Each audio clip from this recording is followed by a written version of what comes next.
ਕੀ ਕੁਝ ਅਮਰੀਕਾ 'ਚ ਜਾਂ ਦੁਨੀਆ 'ਚ ਵਾਪਰ ਰਿਹਾ ਹੈਗਾ, ਉਹ 1-2 ਖਬਰਾਂ ਆਪਾਂ ਸਾਂਝੀਆਂ ਕਰਦੇ ਹਾਂ ਤੇ ਫਿਰ ਸਾਡੇ ਨਾਲ ਰਮਨ ਸਿੰਘ ਢਿੱਲੋਂ ਜੀ ਜੁੜਨਗੇ ਤੇ ਫਿਰ ਆਪਾਂ ਟਰੱਕਿੰਗ ਨਾਲ ਰਿਲੇਟਡ ਜਿਹੜੇ ਇਸ਼ੂਜ਼ ਆ ਉਹ ਡਿਸਕਸ ਕਰਾਂਗੇ। ਸੋ ਅੱਜ ਦੀਆਂ ਜੇ ਮੇਨ ਖਬਰਾਂ ਵੱਲ ਆਈਏ ਤੇ ਸਭ ਤੋਂ ਮੇਨ ਖਬਰ ਨੇਪਾਲ ਦੇ ਵਿੱਚ ਜੋ ਫਲੱਡਿੰਗ ਹੋਈ ਆ ਉਹਨੂੰ ਹੀ ਲੈ ਕੇ ਆ। ਸੋ ਇਹ ਜੋ ਨਵੇਂ ਫਿਗਰਸ ਆਏ ਆ ਉਹਨਾਂ ਦੇ ਮੁਤਾਬਕ 65 ਅਮਰੀਕਨ ਸਿਟੀਜ਼ਨ ਜਿਹੜੇ ਆ ਉਹ ਕਹਿੰਦੇ ਭਈ ਮਿਸਿੰਗ ਹੈਗੇ ਆ। 1000 ਤੋਂ ਵੱਧ ਲੋਕ ਮਿਸਿੰਗ ਆ। 353 ਲੋਕਾਂ ਦੀ ਜਿਹੜੀ ਡੈਥ ਆ ਉਹ ਕਨਫਰਮ ਹੋ ਚੁੱਕੀ ਹੈਗੀ ਆ। ਇਹ ਨੇਪਾਲ ਦੀ ਪੁਲਿਸ ਦੱਸ ਰਹੀ ਹੈਗੀ ਆ। ਲੋਕਲ ਰਿਪੋਰਟਸ ਨੇ ਇਹ ਕਿਹਾ ਵੀ ਨੈਸ਼ਨਲ ਐਮਰਜੈਂਸੀ ਆਪਰੇਸ਼ਨ ਸੈਂਟਰ ਉਹਦੇ ਵਿੱਚ ਉਹਨਾਂ ਨੇ ਦੱਸਿਆ ਵੀ 113 ਨੇਪਾਲੀ ਟੂਰਿਸਟ, 85 ਸਿਕਿਉਰਿਟੀ ਪਰਸਨਲ ਜਿਹੜੇ ਆਰਮੀ ਵਿੱਚੋਂ ਸੀ, ਪੁਲਿਸ ਵਿੱਚੋਂ ਵੀ ਸੀ, 161 ਰੈਜ਼ੀਡੈਂਟਸ ਤੇ ਇਹ ਜੋ ਆ ਉਸ ਏਰੀਏ ਦੇ ਵਿੱਚ ਬੜੇ ਜ਼ੋਰ-ਸ਼ੋਰ ਦੇ ਨਾਲ ਕੰਮ ਕਰਨ ਦੇ ਉੱਤੇ ਲੱਗੇ ਹੋਏ ਹੈਗੇ ਆ। ਚਾਈਨੀਜ਼ ਸਟੇਟ ਬ੍ਰੌਡਕਾਸਟਰ ਸੀਸੀਟੀਵੀ ਨੇ ਇਹ ਕਿਹਾ ਵੀ 558 ਲੋਕ ਮਿਸਿੰਗ ਆ। ਤਿੱਬਤ ਦੇ 260 ਜਿਹੜੇ ਫੋਰਨਰਸ ਆ। ਸੋ 2 ਵਿਲੇਜਰਸ ਨੂੰ ਰੈਸਕਿਊ ਵੀ ਕੀਤਾ ਗਿਆ ਹੈਗਾ। ਜੋ ਹਿਕਮਤ ਸਿੰਘ ਅਈਅਰ ਇੱਕ ਸੀਈਓ ਤੇ ਸੀਨੀਅਰ ਡਾਇਰੈਕਟਰ ਹੈਗੇ ਨੇਪਾਲ ਟੂਰਿਜ਼ਮ ਬੋਰਡ ਦੇ, ਉਹਨਾਂ ਨੇ ਇਹ ਦੱਸਿਆ ਵੀ 65 ਅਮਰੀਕਨਸ ਮਿਸਿੰਗ ਆ ਫੋਰਨ ਨੈਸ਼ਨਲਸ ਦੇ ਵਿੱਚੋਂ ਜੇ ਗੱਲ ਕਰਦੇ ਜਾਈਏ। ਸੋ ਕਾਫੀ ਜ਼ਿਆਦਾ ਜਿਹੜਾ ਨੁਕਸਾਨ ਹੋਇਆ। ਬਾਕੀ ਜੋ ਉੱਥੇ ਮਾਲੀ ਨੁਕਸਾਨ ਹੋਇਆ ਉਹ ਤਾਂ ਤੁਸੀਂ ਸੋਚ ਹੀ ਨਹੀਂ ਸਕਦੇ। ਸੈਕਟਰੀ ਆਫ ਸਟੇਟ ਮਾਰਕੋ ਰੂਬੀਓ ਉਹਨਾਂ ਨੇ ਵੀ ਕਿਹਾ ਵੀ ਯੂਐਸ ਪੂਰਾ ਸਾਥ ਦਊਗਾ ਨੇਪਾਲ ਦੇ ਨਾਲ। ਸੋਸ਼ਲ ਮੀਡੀਆ ਦੀ ਪੋਸਟ ਵੀ ਉਹਨੇ ਪਾਈ ਆ ਵੀ ਅਸੀਂ America stands ready to support the government of Nepal with needed humanitarian assistance. So US embassy ਜੋ ਨੇਪਾਲ ਦੇ ਵਿੱਚ ਆ ਉਹਨਾਂ ਨੇ ਵੀ ਜਿਹੜੀਆਂ ਹਾਰਟਫੁੱਲ ਕੰਡੋਲੈਂਸਿਸ ਪਰਿਵਾਰਾਂ ਨੂੰ ਦਿੱਤੀਆਂ ਹੈਗੀਆਂ ਜਿਨ੍ਹਾਂ ਦੇ ਪਰਿਵਾਰ ਮੈਂਬਰ ਜਿਹੜੇ ਆ ਉਹਨਾਂ ਦੀ ਡੈਥ ਹੋ ਗਈ ਇਸ ਫਲੱਡਸ ਦੇ ਵਿੱਚ। ਤੇ ਉਹ ਕਹਿੰਦੇ ਵੀ ਅਸੀਂ ਰਾਊਂਡ ਦਾ ਕਲੌਕ ਵਰਕਆਊਟ ਕਰ ਰਹੇ ਹਾਂ ਵੀ ਜਿਹੜੇ ਯੂਐਸ ਦੇ ਸਿਟੀਜ਼ਨਸ ਆ ਕੋਈ ਅਫੈਕਟ ਹੋਏ ਆ, ਮਿਸਿੰਗ ਆ ਜਾਂ ਉਹਨਾਂ ਨੂੰ ਕਿਸੇ ਤਰ੍ਹਾਂ ਦੀ ਵੀ ਜਿਹੜੀ ਹੈਲਪ ਹੈਗੀ ਆ। ਸੋ ਯੂਐਸ ਦੀ ਸਟੇਟ ਡਿਪਾਰਟਮੈਂਟ ਨੇ ਕਿਹਾ ਵੀ ਅਸੀਂ ਸਿਚੁਏਸ਼ਨ ਨੂੰ ਮੋਨੀਟਰ ਕਰ ਰਹੇ ਹਾਂ ਕਲੋਜ਼ਲੀ ਤੇ $5 ਲੱਖ ਗ੍ਰਾਂਟ ਜਿਹੜੀ ਆ ਕੈਥੋਲਿਕ ਰਿਲੀਫ ਸਰਵਿਸਿਜ਼ ਵੱਲੋਂ ਵੀ ਦਿੱਤੀ ਗਈ ਹੈਗੀ ਆ। ਸਰਚ ਤੇ ਰੈਸਕਿਊ ਟੀਮ ਜਿਹੜੀ ਆ ਉਹ ਬਹੁਤ ਜ਼ੋਰ ਸ਼ੋਰ ਨਾਲ ਕੰਮ ਕਰ ਰਹੀ ਆ। ਕਈ ਜੀਂਦੇ ਲੋਕ ਵੀ ਜਿਹੜੇ ਆ ਮਲਬੇ ਦੇ ਵਿੱਚ ਜਿਹੜੇ ਦੱਬੇ ਆ ਜਾਂ ਫਸੇ ਹੋਏ ਆ ਉਹ ਲੱਭ ਰਹੇ ਹੈਗੇ। ਜੀ ਬਿਲਕੁਲ। ਤੇ ਇੱਕ ਹੋਰ ਖਬਰ ਆ ਜਿਸ ਕੇਸ ਨੇ ਪੂਰੀ ਦੁਨੀਆ ਦੀਆਂ ਹੀ ਨਜ਼ਰਾਂ ਉਸ ਦੇ ਉੱਤੇ ਕੀਤੀਆਂ ਆ ਤੇ ਉਸ ਤੋਂ ਬਾਅਦ ਆਪਾਂ ਰਮਨ ਜੀ ਦੇ ਨਾਲ ਗੱਲਬਾਤ ਕਰਾਂਗੇ। ਰਮਨ ਜੀ ਅੱਜ ਵੀਡੀਓ ਦੇ ਜ਼ਰੀਏ ਆਪਣੇ ਨਾਲ ਜਿਹੜੇ ਜੁੜਨਗੇ।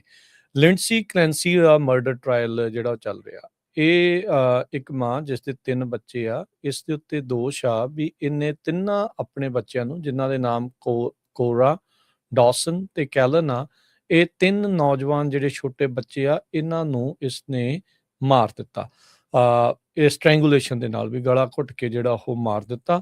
ਬਾਅਦ ਦੇ ਵਿੱਚ ਕਹਿੰਦੇ ਵੀ ਇਸਨੇ ਆਪ ਜਿਹੜੀ ਆ ਆਤਮ ਹੱਤਿਆ ਕਰਨ ਦੀ ਕੋਸ਼ਿਸ਼ ਕੀਤੀ, ਪਿਲਸ ਵੀ ਲਈਆਂ, ਆਪਣੇ ਆਪ ਨੂੰ ਕੱਟ ਵੀ ਲਾਏ, ਦੂਜੀ ਫਲੋਰ ਤੋਂ ਛਾਲ ਵੀ ਮਾਰੀ ਜਿਹਦੇ ਕਰਕੇ ਪੈਰਾਲਾਈਜ਼ ਵੀ ਜਿਹੜੀ ਉਹ ਹੋ ਗਈ। ਜਦ ਇਸ ਦੇ ਉੱਤੇ ਚਾਰजेस ਲਾਏ ਗਏ ਇਸਨੇ ਨਾਟ ਗਿਲਟੀ ਪਲੀ ਕੀਤਾ।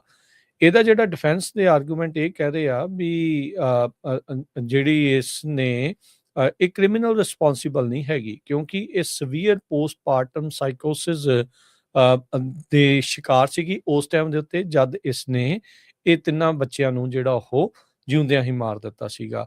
ਤੇ ਇਨਫੈਕਟ ਇਹਨਾਂ ਦਾ ਜਿਹੜਾ ਡਿਫੈਂਸ ਦਾ ਵਕੀਲ ਆ ਉਹ ਇਹ ਕਹਿ ਰਿਹਾ ਵੀ ਨਹੀਂ ਜੀ ਇਹ ਤਾਂ ਬੜੀ ਲਵਿੰਗ ਮਦਰ ਜਿਹੜੀ ਉਹ ਸੀਗੀ ਤੇ ਇਹਨੂੰ ਮੈਡੀਕਲ ਟਰੀਟਮੈਂਟ ਸਮੇਂ ਸਿਰ ਨਹੀਂ ਮਿਲ ਸਕੀ ਇਸ ਦੀ ਮੈਂਟਲ ਇਲਨੈਸ ਦੇ ਕਰਕੇ।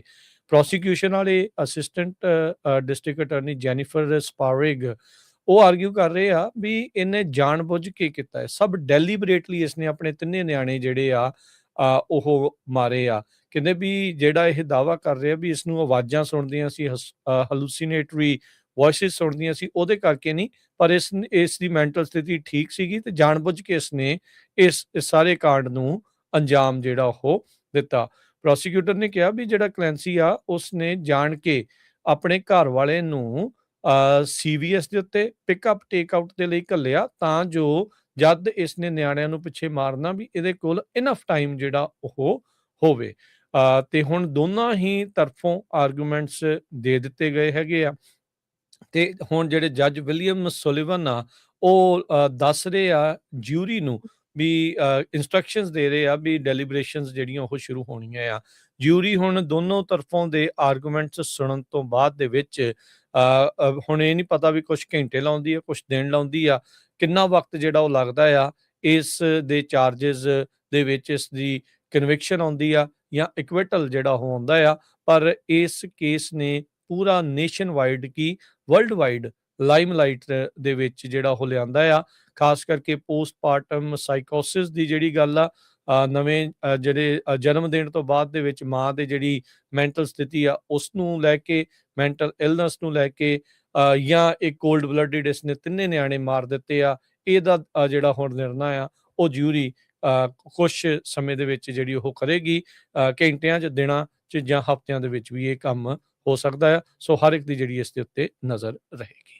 ਤੇ ਹੁਣ ਆਪਾਂ ਰਮਨ ਜੀ ਨੂੰ ਜੀਆਂ ਨੂੰ ਆਖਦੇ ਹਾਂ, ਉਹ ਆਪਣੇ ਨਾਲ ਜੁੜ ਚੁੱਕੇ ਆ। ਰਮਨ ਜੀ, ਜੀਆਂ ਨੂੰ ਜੀ, ਸਤਿ ਸ਼੍ਰੀ ਅਕਾਲ, ਸਵਾਗਤ ਹੈ ਜੀ।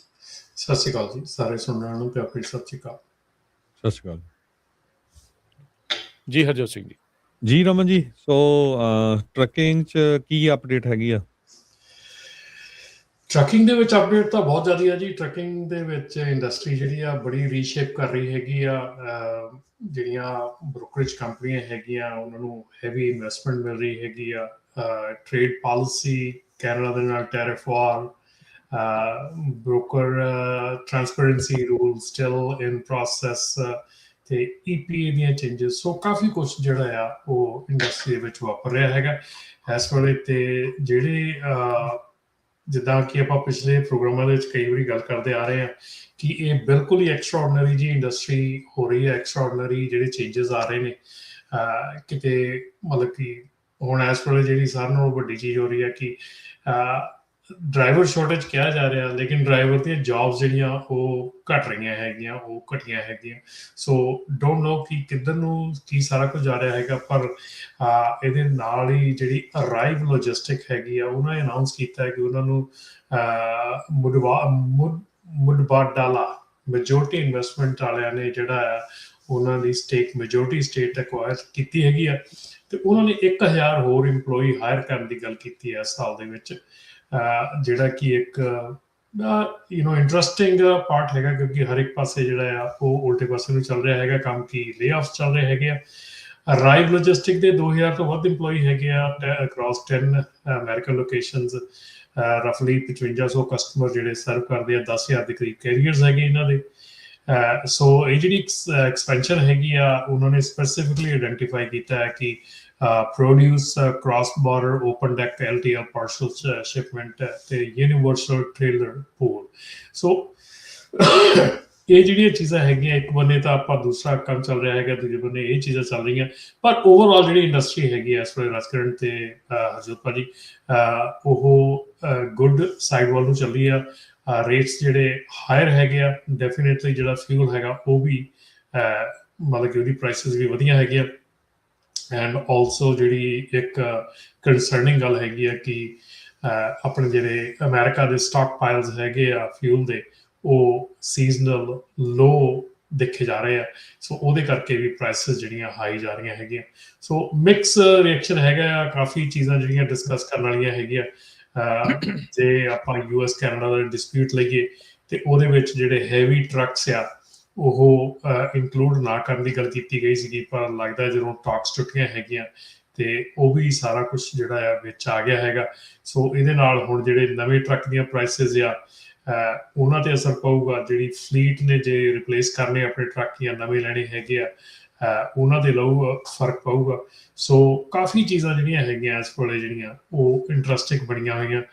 ਲੈਟਸ ਸੀ ਕਿ ਇਹ ਜਿਹੜਾ ਡਿਸਪਿਊਟ ਆ ਇਹ ਕਿੱਧਰਲੇ ਪਾਸੇ ਨੂੰ ਜਾਂਦਾ ਜੀ। ਸੋ ਬਿਲਕੁਲ, ਜਿਹੜੇ ਸਾਡੇ ਕੋਈ ਕੈਨੇਡਾ ਵਾਲੇ ਵੀ ਸਰੋਤੇ ਆ, ਉਹ ਜ਼ਰੂਰ ਤੁਸੀਂ ਕਾਲ ਕਰਕੇ ਦੱਸਿਓ ਵੀ ਤੁਹਾਡੇ ਤੇ ਕਿੰਨਾ ਕੁ ਅਸਰ ਪੈ ਰਿਹਾ, ਕਿਉਂਕਿ ਬਹੁਤ ਮੈਂ ਕਾਫੀ ਆਰਟੀਕਲਸ ਪੜ੍ਹ ਰਿਹਾ ਸੀ। ਅੱਜ ਕੱਲ੍ਹ ਇਹੀ ਚੱਲ ਰਿਹਾ ਵੀ US ਕੈਨੇਡਾ ਦੀ ਜਿਹੜੀ ਟ੍ਰੇਡ ਵਾਰ ਆ, ਉਹਦਾ ਟਰੱਕਿੰਗ ਤੇ ਬਹੁਤ ਵੱਡਾ ਅਸਰ ਪੈਣਾ ਹੈਗਾ। ਟੈਰਿਫ ਦੇ ਨਾਲ ਜਿਹੜੀ ਕ੍ਰਾਸ ਬਾਰਡਰ ਫਰੇਟ ਆ, ਉਹਦੇ 'ਚ ਫਿਰ ਟਰੱਕਿੰਗ ਦਾ ਵੋਲੀਅਮ ਵੀ ਘਟਣਾ ਹੈਗਾ ਆ, ਕੀਮਤਾਂ ਵਧਣੀਆਂ ਹੈਗੀਆਂ, ਤੇ ਬਹੁਤ ਨਵੀਂ ਜਿਹੜੀ ਆ ਅਨਸਰਟਨਟੀ ਹੈਗੀ ਕੈਰੀਅਰਸ ਲਈ, ਦੋਨਾਂ ਸਾਈਡ ਲਈ। ਅਮਰੀਕਾ ਵਾਲੀ ਸਾਈਡ ਲਈ ਵੀ, ਕੈਨੇਡਾ ਵਾਲੀ ਸਾਈਡ, ਕਿਉਂਕਿ ਅਮਰੀਕਾ ਤੋਂ ਵੀ ਬਹੁਤ ਵੱਡਾ ਤੁਹਾਨੂੰ ਪਤਾ ਹੀ ਆ ਵੀ ਜਿੰਨਾ ਪ੍ਰੋਡਿਊਸ ਇੱਥੋਂ ਜਾਂਦਾ ਇੱਧਰੋਂ ਹੀ ਜਾਂਦਾ ਸਾਰਾ। ਸੋ ਇਹ ਕਾਫੀ ਵੱਡਾ ਜਿਹੜਾ ਅਸਰ ਪੈਣ ਜਾ ਰਿਹਾ ਤਦ ਤੱਕ ਜਦੋਂ ਤੱਕ ਕੋਈ ਸਮਝੌਤਾ ਨਹੀਂ ਹੁੰਦਾ ਹੈਗਾ। ਬਿਲਕੁਲ। ਜਿਹੜਾ ਹਰਜੋਤ ਭਾਜੀ ਪਹਿਲਾਂ ਵੀ ਇਹ ਟ੍ਰੈਂਡ ਚੱਲਦਾ ਹੁੰਦਾ ਸੀਗਾ ਕਿ ਜਿੰਨੇ ਵੀ ਕੈਨੇਡਾ ਤੋਂ ਲੋਡ ਜਿਹੜੇ US ਆਉਂਦੇ ਆ ਉਹ ਚੀਪ ਆਉਂਦੇ ਆ, ਐਂਡ ਦੈਨ ਇੱਥੋਂ ਜਿਹੜਾ ਲੋਡ ਵਾਪਸ ਜਾਂਦਾ ਹੈ ਉਹ ਮਹਿੰਗਾ ਹੁੰਦਾ ਆ। ਸੋ ਇਹ ਕਾਫੀ ਪਹਿਲਾਂ ਟ੍ਰੈਂਡ ਹੁੰਦਾ ਸੀਗਾ ਕਿ ਕਈ ਵਾਰੀ ਜਦੋਂ ਮਾਰਕੀਟ ਬਹੁਤ ਜ਼ਿਆਦਾ ਸਲੋ ਹੋ ਜਾਂਦੀ ਕੈਨੇਡਾ ਵੱਲੋਂ, ਤੇ ਫਿਰ ਕੈਨੇਡਾ ਤੋਂ ਐਮਟੀ ਟਰੱਕ ਵੀ ਆਉਣੇ ਸ਼ੁਰੂ ਹੋ ਜਾਂਦੇ, ਕਿਉਂਕਿ ਕਪੈਸਿਟੀ ਜਿਹੜੀ ਆ ਜੇ ਉਧਰੋਂ ਮਾਰਕੀਟ ਬਹੁਤ ਜ਼ਿਆਦਾ ਡਾਊਨ ਆ ਤੇ ਟਰੱਕ ਜਿਹੜਾ ਆ ਉਹ ਰਿਪਲੇਸ ਨਹੀਂ ਹੁੰਦਾ, ਇੱਧਰ ਜਿਹੜਾ ਐਮਟੀ ਟਰੱਕ ਆ ਉਹ ਨਹੀਂ ਮਿਲਦਾ ਹੈਗਾ ਕੈਨੇਡਾ ਨੂੰ। ਸੋ ਰੇਟਸ ਕਾਫੀ ਹਾਈ ਚਲੇ ਜਾਂਦੇ। ਉਹਦੇ ਨਾਲ ਕੀ ਆ ਕਿ ਕੈਨੇਡੀਅਨ ਕੈਰੀਅਰਸ ਜਿਹੜੇ ਆ ਉਹ ਕਈ ਵਾਰੀ ਐਮਟੀ ਉਧਰੋਂ ਵਾਪਸ ਇੱਧਰ ਆ ਜਾਂਦੇ ਆ, ਐਮਟੀ ਆਉਣ ਕੇ ਇੱਧਰੋਂ ਆਣ ਕੇ ਲੋਡ ਚੁੱਕ ਲੈਂਦੇ ਆ। ਉਹਨਾਂ ਨੂੰ ਦੋਨੋਂ ਪਾਸੇ ਦਾ ਐਕਚੁਅਲੀ ਬੈਨੀਫਿਟ ਹੋ ਜਾਂਦਾ, ਕਿਉਂਕਿ ਉਧਰੋਂ ਖਾਲੀ ਆਉਣ ਦੇ ਨਾਲ ਖਰਚਾ ਘੱਟ ਹੈ ਤੇ ਇੱਧਰੋਂ ਜਿਹੜੇ ਰੇਟ ਵੱਧ ਹੈਗੇ ਆ। ਪਰ ਜਿਹੜੀ ਹੁਣ ਇਸ ਵੇਲੇ ਟੈਰਿਫ ਦਾ ਪ੍ਰੋਬਲਮ ਚੱਲ ਰਹੀ ਹੈਗੀ ਆ, ਇਹਦੇ ਨਾਲ ਡੈਫੀਨੇਟਲੀ ਜਿੱਦਾਂ ਆਪਾਂ ਪਹਿਲਾਂ ਵੀ ਗੱਲ ਕਰਦੇ ਹੁੰਦੇ ਕਿ ਟਰੱਕਿੰਗ ਜਿਹੜੀ ਇੱਕ ਐਸਾ ਕਿੱਤਾ ਹੈਗਾ ਜਿਹਦੇ ਤੇ ਕਿ ਕੋਈ ਵੀ ਪ੍ਰੋਬਲਮ ਆਉਂਦੀ ਹੈ, ਕੋਈ ਵੀ ਸਲੋ ਡਾਊਨ ਹੁੰਦਾ ਹੈ ਤਾਂ ਇਹ ਸਾਰਿਆਂ ਨਾਲੋਂ ਪਹਿਲਾ ਕਿੱਤਾ ਜਿੱਥੇ ਅਸਰ ਹੁੰਦਾ ਹੈ, ਤੇ ਜੇ ਕੋਈ ਕੰਮ ਵਧੀਆ ਹੁੰਦਾ ਤੇ ਇਹ ਸਾਰਿਆਂ ਨਾਲੋਂ ਪਹਿਲਾ ਕਿੱਤਾ ਐਸਾ ਜਿੱਥੇ ਅਸਰ ਹੁੰਦਾ। ਹੁਣ ਵੀ ਪਿਛਲੇ ਆਪਾਂ 4-5 ਮਹੀਨੇ ਤੋਂ ਜਿਹੜੀ ਇਨਫੋਰਸਮੈਂਟ ਕਰਕੇ ਜਿਹੜੀ ਵਾਧਾ ਹੋਇਆ ਹੈਗਾ ਰੇਟਸ ਦੇ ਵਿੱਚ, ਤੁਸੀਂ ਹੋਰ ਸਾਰੀ ਇੰਡਸਟਰੀਜ਼ ਦੇਖ ਲਓ ਉਹਨਾਂ ਦੇ ਵਿੱਚ ਸਲੋ ਡਾਊਨ ਹੈ, ਲੇਕਿਨ ਟਰੱਕਿੰਗ ਦੇ ਵਿੱਚ ਵਾਧਾ ਹੋਇਆ ਹੈਗਾ।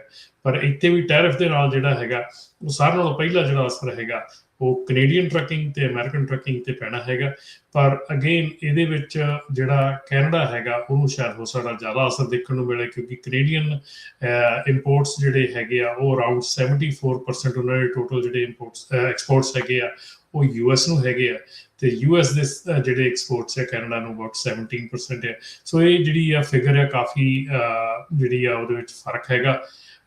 ਇਸ ਕਰਕੇ ਜਿਹੜਾ ਇਹ ਕੰਮ ਹੈਗਾ ਇਹਦੇ ਵਿੱਚ ਕੈਨੇਡੀਅਨ ਟਰੱਕਿੰਗ ਦੇ ਉੱਤੇ ਜਿਹੜਾ ਆ ਉਹ ਜ਼ਿਆਦਾ ਅਸਰ ਪਊਗਾ। ਡੈਫੀਨੇਟਲੀ ਜਿਹੜੀ ਅਮਰੀਕਨ ਟਰੱਕਿੰਗ ਹੈਗੀ ਆ ਵੈਸੇ ਹੀ ਕੈਨੇਡਾ ਦੀ ਟਰੱਕਿੰਗ ਤੋਂ ਅਬਾਊਟ 10 ਗੁਣਾ ਵੱਡੀ ਹੈਗੀ ਆ, ਤੇ ਜਿਹੜਾ ਵੀ ਕੈਰੀਅਰਸ ਹੈਗੇ, ਜਿਹੜੇ ਮੈਜੋਰਟੀ ਕੈਰੀਅਰਸ ਹੈਗੇ ਜਿਹੜੇ ਕਿ ਬਾਰਡਰ ਕ੍ਰਾਸਿੰਗ ਕਰਦੇ ਹੈਗੇ, ਬਾਰਡਰ ਸਟੇਟਸ ਹੈਗੇ ਆ, ਉਹਨਾਂ ਤੇ ਡੈਫੀਨੇਟਲੀ ਅਸਰ ਪਊਗਾ। ਜਿਹੜਾ ਕਿ ਆਪਾਂ ਓਨਟਾਰੀਓ ਵਾਲੇ ਪਾਸੇ ਦੇਖਦੇ ਜਾਂ ਵਾਸ਼ਿੰਗਟਨ ਸਟੇਟ 'ਚ ਦੇਖਦੇ ਆ, ਵਾਸ਼ਿੰਗਟਨ BC ਦੇ ਵਿੱਚ ਤੇ ਉੱਧਰ ਓਨਟਾਰੀਓ ਜਿਹੜਾ ਆ ਉੱਧਰਲੇ ਪਾਸੇ ਦੇਖਦੇ ਆ। ਸੋ ਉੱਥੇ ਜਿਹੜਾ ਆ ਜ਼ਿਆਦਾ ਅਸਰ ਪੈਣ ਦੀ ਜਿਹੜੀ ਸੰਭਾਵਨਾ ਹੈ। ਸੋ ਬਹੁਤ ਸਾਰੇ ਜਿਹੜੇ ਆਪਣੇ Punjabi owner operator, small fleet owner operators ਹੈਗੇ ਵੈਸਟਰਨ US ਤੇ ਰਨ ਕਰਦੇ, US ਕੈਨੇਡਾ ਬਾਰਡਰ ਦੇ ਉੱਤੇ। ਸੋ ਆਟੋ ਤੇ ਇੰਡਸਟਰੀਅਲ ਸਪਲਾਈ ਚੇਨ ਉਹ ਲੈ ਕੇ ਆਉਂਦੇ ਓਨਟਾਰੀਓ ਤੋਂ ਅਪਰ ਮਿਡ ਵੈਸਟ ਵੱਲੋਂ। ਕਹਿੰਦੇ ਵੀ ਜੇ ਕੈਨੇਡੀਅਨ ਸਾਊਥਬਾਊਂਡ ਵੋਲੀਅਮ ਡਾਊਨ ਹੁੰਦਾ ਆ ਤੇ ਜਿਹੜਾ ਐਕਸਪੈਕਟ ਕਰੋ ਵੀ ਜਿਹੜਾ ਨਾਰਥਬਾਊਂਡ ਕਪੈਸਿਟੀ ਆ ਉਹ ਵੀ ਟਾਊਟ ਹੋਊਗੀ। ਸੋ ਟ੍ਰੇਡ ਗਰੁੱਪਸ ਇਹ ਵੀ ਐਡਵਾਈਜ਼ ਕਰ ਰਹੇ ਆ ਕੈਰੀਅਰਸ ਨੂੰ ਵੀ ਰਿਟਨ ਇੰਸਟਰਕਸ਼ਨਸ ਲਓ ਆਪਣੇ ਸ਼ਿਪਰ ਤੇ ਬ੍ਰੋਕਰਸ ਤੋਂ, ਟੈਰਿਫ ਲਾਇਬਿਲਿਟੀ ਫਰੇਟ ਦੇ ਲਈ ਕਲੈਰੀਫਾਈ ਕਰੋ ਵੀ ਕੌਣ ਪੇ ਕਰੂਗਾ ਡਿਟੈਂਸ਼ਨ, ਰੀਡਿਲੀਵਰੀ ਤੇ document every cross border move. ਇਹ ਖਾਸ ਕਰਕੇ ਧਿਆਨ ਰੱਖੋ ਜਿਹੜੇ ਕੈਨੇਡਾ ਤੇ ਪੰਜਾਬੀ ਜਿਹੜੇ ਟਰੱਕਰਸ ਆ, ਕਿਉਂਕਿ ਆਪਾਂ ਨੂੰ ਬਹੁਤ ਸਾਰੇ ਪੰਜਾਬੀ ਸੁਣਦੇ ਆ, ਤਾਂ ਕਰਕੇ ਕਹਿ ਰਹੇ ਆ ਜਿਹੜੇ USA ਤੋਂ ਕੈਨੇਡਾ ਜਾ ਰਹੇ ਜਾਂ ਕੈਨੇਡਾ ਤੋਂ USA ਆ ਰਹੇ। ਬਿਲਕੁਲ ਹਰਜੋਤ ਭਾਜੀ, ਇਹ ਕਾਫੀ ਜਿਹੜਾ ਇੰਟਰਸਟਿੰਗ ਹੈਗਾ ਕਿ ਕਈ ਸਿਨੈਰੀਓਜ਼ ਜਿਹੜੇ ਰਨ ਕਰਦੇ ਹੈਗੇ ਆ। ਇੱਕ ਪਿਛਲੇ ਵੀਕਸ ਦੇ ਵਿੱਚ ਆਪਣੇ ਕੋਲ ਇੱਕ ਜਿਹੜਾ ਕੁਐਸਚਨ ਕਾਫੀ ਘੁੰਮ ਰਿਹਾ ਸੀਗਾ ਕਿ ਜਿਹੜੀ ਕੈਬੋਟਾਜ ਜਿਹੜਾ ਰੂਲ ਹੈਗਾ ਉਹਦੇ ਉੱਤੇ ਗੱਲ ਬੜੀ ਚੱਲ ਰਹੀ ਸੀਗੀ ਕਿ ਕਿਹੜਾ ਕੀ ਕਰ ਸਕਦਾ, ਕਿਹੜਾ ਨਹੀਂ ਕੀ ਕਰ ਸਕਦਾ। ਸੋ ਇਹਦੇ ਵਿੱਚ ਇੱਕ ਦੱਸਦਾ ਜਾਵਾਂ ਕਿ ਜਿਹੜਾ ਇੱਕ ਡਰਾਈਵਰ ਹੈਗਾ ਜਿਹੜਾ ਉਹਨੂੰ ਵੀਜ਼ਾ ਮਿਲਦਾ ਹੈਗਾ, ਉਹਦੀਆਂ ਜਿਹੜੀਆਂ ਰਿਕੁਆਇਰਮੈਂਟਸ ਹੈਗੀਆਂ ਜਾਂ ਉਹ ਕੀ ਕਰ ਸਕਦਾ ਕੀ ਨਹੀਂ ਕਰ ਸਕਦਾ ਉਹ ਡਿਫਰੈਂਟ ਹੈਗੀਆਂ, ਤਾਂ ਕਿ ਕੰਪਨੀ ਜਿਹੜੀ ਟਰੱਕਿੰਗ ਕੰਪਨੀ ਆ ਉਹਨੂੰ ਸ਼ਾਇਦ ਹੋ ਸਕਦਾ ਡਿਫਰੈਂਟ ਤਰੀਕੇ ਦੇ ਨਾਲ ਉਹ ਕੰਮ ਕਰ ਸਕਦੀ ਆ। ਸੋ ਦੋਨਾਂ ਦੇ ਵਿੱਚ ਫਰਕ ਹੈਗਾ। ਜਿਹੜੇ ਡਰਾਈਵਰਸ ਹੈਗੇ ਆ ਉਹਨਾਂ ਨੂੰ ਇਹ ਹਦਾਇਤ ਹੈਗੀ ਆ ਕਿ ਉਹ ਜਿਹੜੀ CBP ਦੀ ਸਾਈਟ ਦੇ ਉੱਤੇ ਜਾ ਕੇ ਜਿਹੜਾ ਵੀਜ਼ਾ ਤੁਹਾਡਾ ਟਾਈਪ ਤੁਸੀਂ ਮਿਲਿਆ ਹੈਗਾ ਉਹਦੀਆਂ ਰਿਕੁਆਇਰਮੈਂਟਸ ਤੁਸੀਂ ਚੈੱਕ ਕਰੋ ਕਿ ਤੁਸੀਂ ਉਹਦੀ ਰਿਕੁਆਇਰਮੈਂਟਸ ਦੇ ਅੰਡਰ ਕੀ ਕਰ ਸਕਦੇ ਔਰ ਕੀ ਨਹੀਂ ਕਰ ਸਕਦੇ। ਟਰੱਕਿੰਗ ਕੰਪਨੀ ਸ਼ਾਇਦ ਕੁਝ ਡਿਫਰੈਂਟ ਕਰ ਸਕਦੀ ਹੈ ਜਾਂ ਨਹੀਂ ਕਰ ਸਕਦੀ, ਉਹ ਉਹਨਾਂ ਦੀ ਪ੍ਰੋਬਲਮ ਹੈਗੀ ਹੈ। ਟਰੱਕਿੰਗ ਕੰਪਨੀ ਆਪਣਾ ਜਾ ਕੇ ਜਿਹੜੇ ਰੂਲਸ ਚੈੱਕ ਕਰ ਸਕਦੇ ਆ, ਪਰ ਜਿਹੜਾ ਡਰਾਈਵਰ ਹੈਗਾ ਉਹਦੇ ਤੇ ਡਿਫਰੈਂਟ ਰੂਲਸ ਉਹਦੇ ਵੀਜ਼ਾ ਜਿਹੜੇ ਢੰਗ ਦਾ ਵੀਜ਼ਾ ਲਿਆ ਉਹਦੇ ਹਿਸਾਬ ਦੇ ਨਾਲ ਡਿਫਰੈਂਟ ਰੂਲਸ ਜਿਹੜੇ ਆ ਉੱਥੇ ਅਪਲਾਈ ਹੁੰਦੇ ਆ। ਸੋ ਮੇਕ ਸ਼ੋਰ ਕਿ ਤੁਹਾਡਾ ਜਿਹੜਾ ਵੀਜ਼ਾ ਹੈਗਾ ਉਹਦੇ CBP ਦੀ ਸਾਈਟ ਤੇ ਜਾ ਕੇ ਤੁਸੀਂ ਆਪਣੇ ਵੀਜ਼ੇ ਦੀਆਂ ਰਿਸਟ੍ਰਿਕਸ਼ਨਸ ਤੇ ਤੁਹਾਡੀਆਂ ਦੇਖ ਸਕਦੇ ਕੀ ਤੁਸੀਂ ਕਰ ਸਕਦੇ ਕੀ ਨਹੀਂ ਕਰ ਸਕਦੇ। ਸੋ ਇਹ ਜਿਹੜਾ ਮੇਰਾ ਪਿਛਲੇ ਵੀਕਸ ਦੇ ਵਿੱਚ ਆਪਾਂ ਜਿਹੜੀਆਂ ਗੱਲਾਂ ਕੀਤੀਆਂ ਸੀਗੀਆਂ ਉਹਦੇ ਵਿੱਚ ਮੈਂ ਥੋੜਾ ਜਿਹਾ ਇਹਦੇ 'ਚ ਇੰਟਰਸਟ ਲਿਆ ਸੀਗਾ, ਦੇਖਿਆ ਸੀਗਾ।